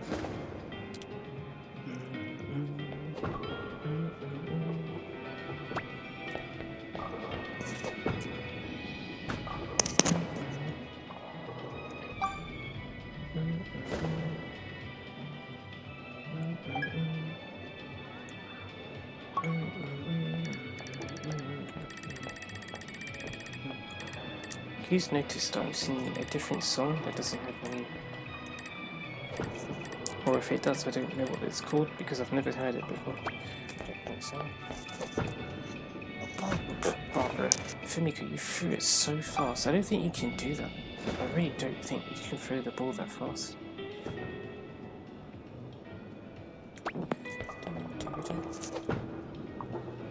No, because it just does that, isn't it?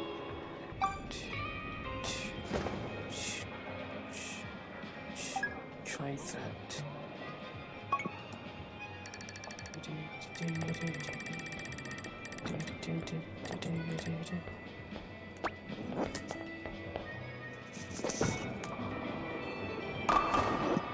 Yeah, but then I noticed something, Fumiko. Yeah, I know, that's the point, Fumiko, that's what I'm saying.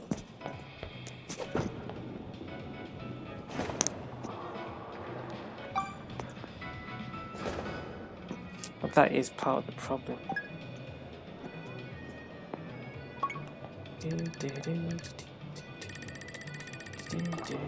I also don't know if it...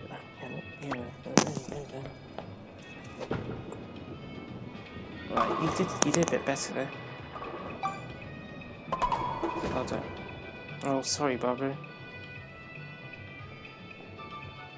Oh, you're just doing it for fun, fair enough.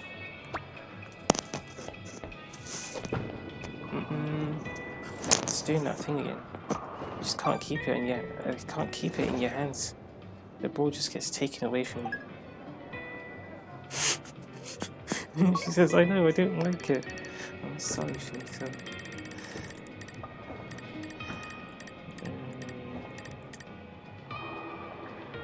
I can't do anything about that. I probably could, but...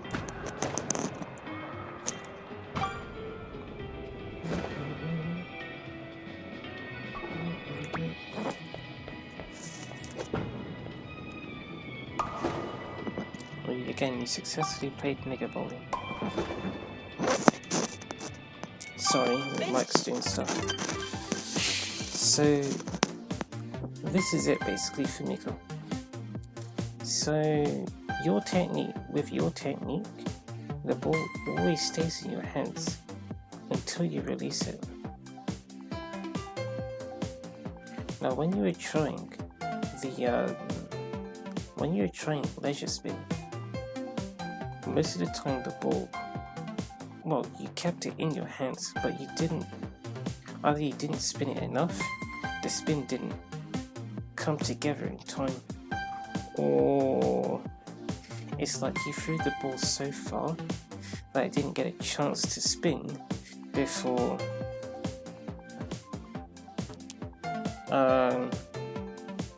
it got to the other side, or got into the gutter, sorry. I'm not sure which one of those it is, but there's something there that I picked up.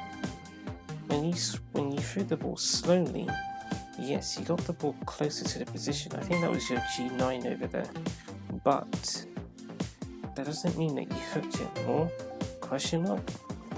I think that's more a case of the ball speed was slower, so you were able to get the ball, we gave the ball more time to do that spinning bit, where it spins into the spot where you can knock over more pins. Yeah. What else was I going to say? I guess that's the main contrast. When you threw it fast, it didn't get a chance to get to the other side. When you threw it slow, it did. Also, when the ball popped out your hand, you were more likely to hook the ball more than when the ball was released from you actually throwing it.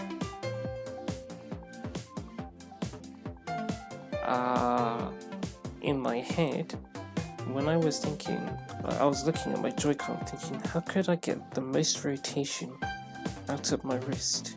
It could be like this, but then me doing that as I'm swinging the Joy-Con, I wouldn't be able to do that while the ball is lowered down, and so then the ball gets taken away from you, but with that amount of spin. So then it does get closer to the integral position to get you the most pins, but only when the ball popped out your hand. I think that was frame 5 where you got 5 pins knocked over. I think that's when the ball popped out. The thing about this observation is, when Leisure uses Leisure Spin, or at least in the video that's on that channel's trailer, the ball always popped out of her hand. At least, I probably watched about 3 frames or something, in each of the frames the ball popped out of her hand. Or at least the character she was playing with, who had the same name, Leisure. So what we're saying is, when Leisure uses Leisure Spin, the ball pops out of her hand. But 1, you didn't like it when that happened. 2, I don't like it when it happens. And 3, if you're not going to pop the ball out of your hand, or if the ball's not going to pop out of your hand, what if you can't get Leisure Spin?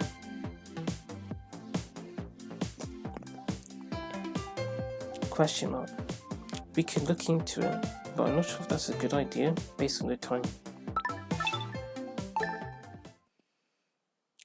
Because I don't want to leave the session feeling like, oh no, but then that's all in the head, isn't it? Yes, you know what that means, Fumiko. I'm going to make you do Leisure Spin for 5 frames. It's alright, we're here together. Look, even Barbara's here. She's cheering you on. Okay, we're going to try it. So, if I'm looking at you, right? Walk a bit closer. Okay, so the ball, for this to work, the ball would need to be here by the point in which I've twisted.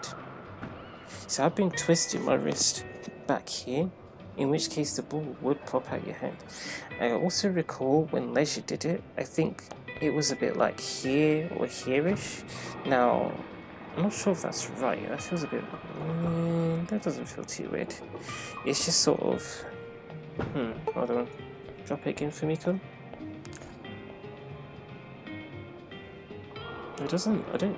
See, like, it doesn't feel like it's out of sync, but I'd say that the ball, right, like, my Joy-Con is right next to my leg, pointing to straight down, but Fumiko's got her arm a bit further back, so I'm not sure if there's like some calibratory issues. And I kind of, I'm going to try something. Give me a moment, Fumiko. Vincenzo. I doubt there are any calibratory issues going on there, but also, what's her name? Oh no, this controller doesn't have a name, but it's the orange one. It has a low battery, which is weird because it's been in the dock the whole time. No, it's the same. Hasn't changed.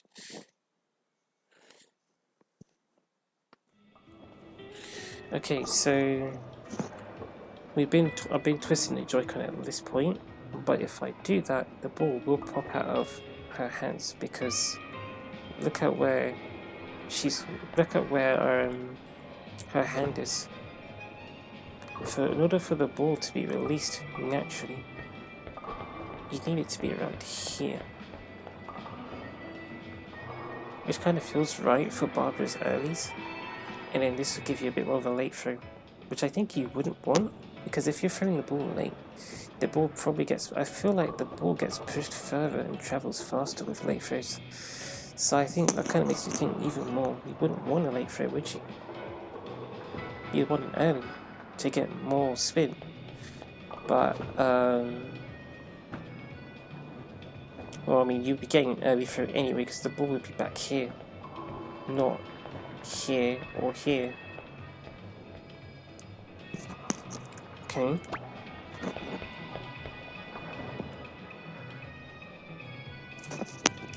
And I have to push right, so that's really slow. I mean, you hooked it so much. You successfully played Mega Bowling. It's okay, Fumiko. It's okay. Well, yeah, see? No, even Barbara's impressed. It's okay, you're allowed to laugh, Fumiko. She's going crazy. No, there's Barbara. Oh, that's plus 10 points, Barbara. You didn't do it right. Fumiko's ahead of you. Let's see here. Okay, so...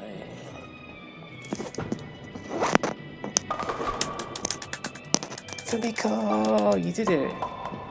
And you didn't get pin number 1, but that was really good, and it didn't pop out your hand. Good work. Good work. Okay.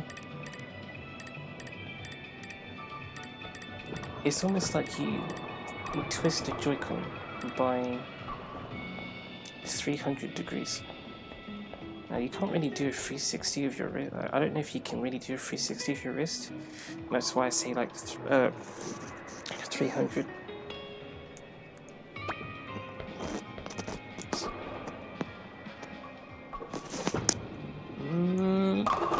Yeah, I'm saying that's really good work, Fumiko.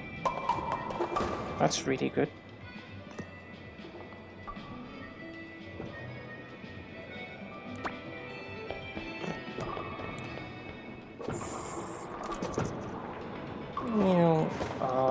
You actually go to the same exact spot. Same exact spot. But then that makes me curious, because remember what I said before, where perhaps there is a maximum amount of spin that you can apply to the ball. I don't know if Fumiko's maxing out, but if she is, that would imply that no, it wouldn't. So I think Leisure's either here or she's on this side, and she's able to get it into the same spot. So I don't think you've quite made it. So keep going, Fumiko.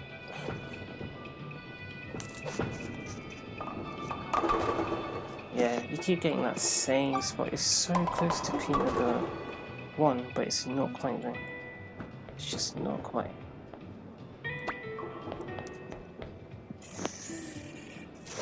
Oh, that time it popped out your hand. Same spot. That's crazy though. Why is it always the same spot?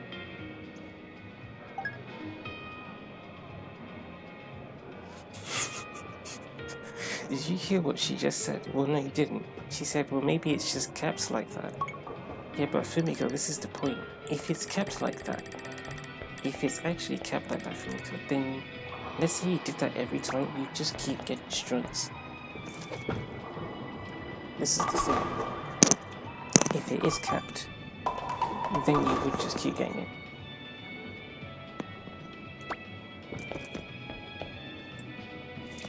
Oh, well, that popped out your head. You got pin number 1 that time.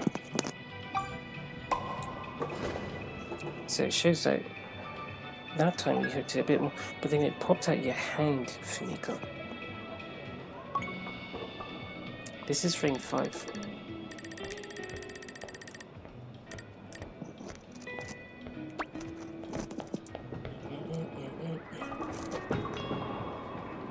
Oh, yeah. This is pin number 1. Where are you located? There. Huh? Oh.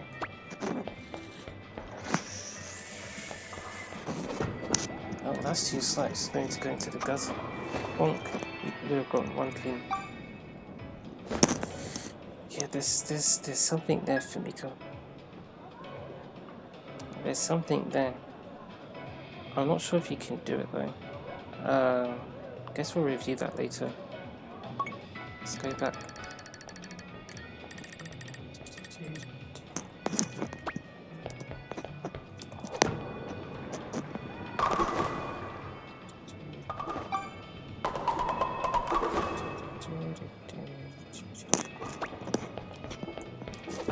Uh-oh.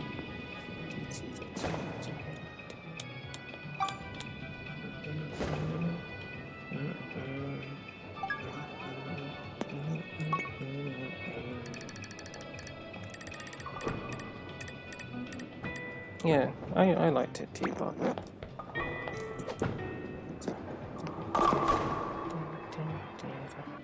oh, we are trying to focus though, Barbara.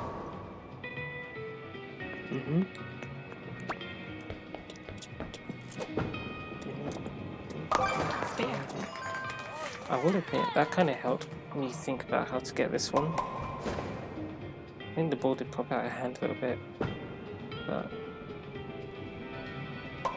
yeah.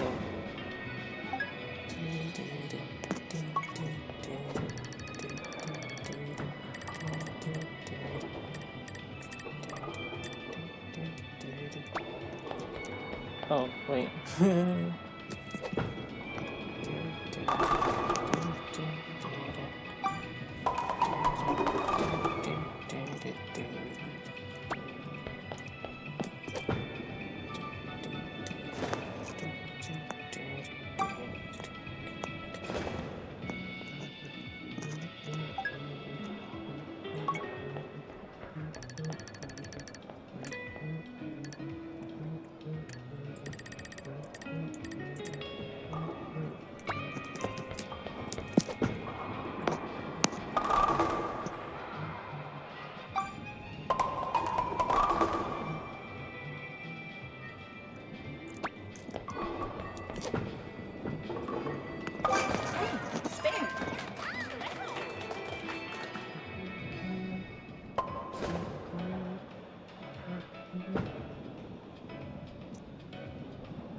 Whoa.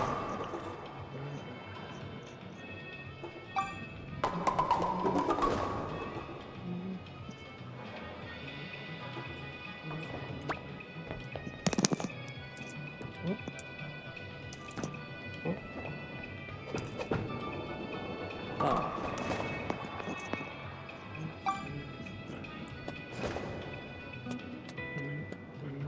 Finish. 96.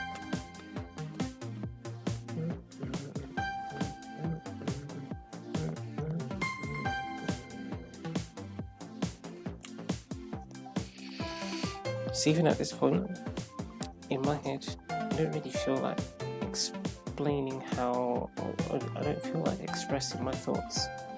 My thoughts, I guess it's nice for you to know how I'm thinking, but I guess I have to verbalize them through voice. What I think it does is it gets me stuck on those thoughts a bit more. I don't need to be stuck on them. There's the thoughts that I have, and then we can continue to do things, and then those thoughts are just in the past. Those thoughts are not, I guess they're not irrelevant.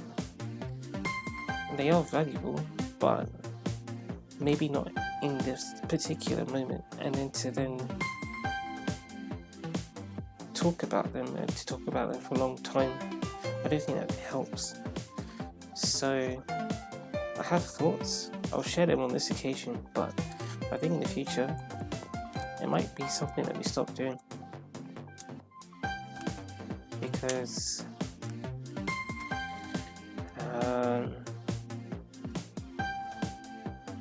we're not really in a position where I'd like to just be stuck. I'd like to just do this and then, okay, well, I'm not happy about this, not happy about that in my head, those are my thoughts, but now we've got something else to do.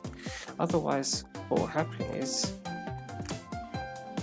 I'll say I'm not happy about this, I want to do something about it, and then we end up doing more of this, which is still valuable, but I have other things to do that I would also consider important. And from a mental perspective, I think clinging on to something that you don't need to cling on to, not sure that's a good thing. I could see value to us, keeping going with this because we have some kind of momentum. But another thing, I guess, even as a counter-attack to that argument, could be that you're not going to. Well, okay, two things. One, you're not going to reach your goal in one complete run. You'll have to take a break at some point, and as you've seen, we might feel like we figured something out on one day, come back the next day, and then it feels like it's all gone. So you don't learn something all in one go. Also, let's say you did learn everything, it doesn't mean that if you learn everything all at once, it doesn't mean that, or let's say in the context of the Pro League, so let's say you reach the highest rank all at once, somehow you do it in one day for whatever reason, it doesn't mean that you're the greatest player, because if you play the next day and then you have to remember how you did that again, I guess you show your weaknesses or something, I don't know, it's just, I don't really care to say that it's a weakness, but I guess what I'm saying is it doesn't define you just because you did it all in one go. So I think just leave it. The feeling that I think I already outlined the feeling that I had, which is I'm not really happy with the fact that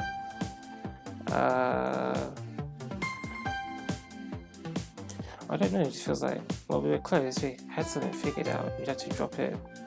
I'd like to figure this out right now, blah blah blah blah blah blah blah, but I don't need to. Alright, Fumiko, I'll see you tomorrow.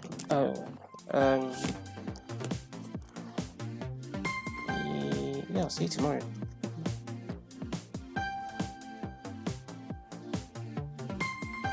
Yeah, well, I'll let you know. If I don't let you know, then I'll let Barbara know. She'll let you know when I'm ready. Okay. See you later.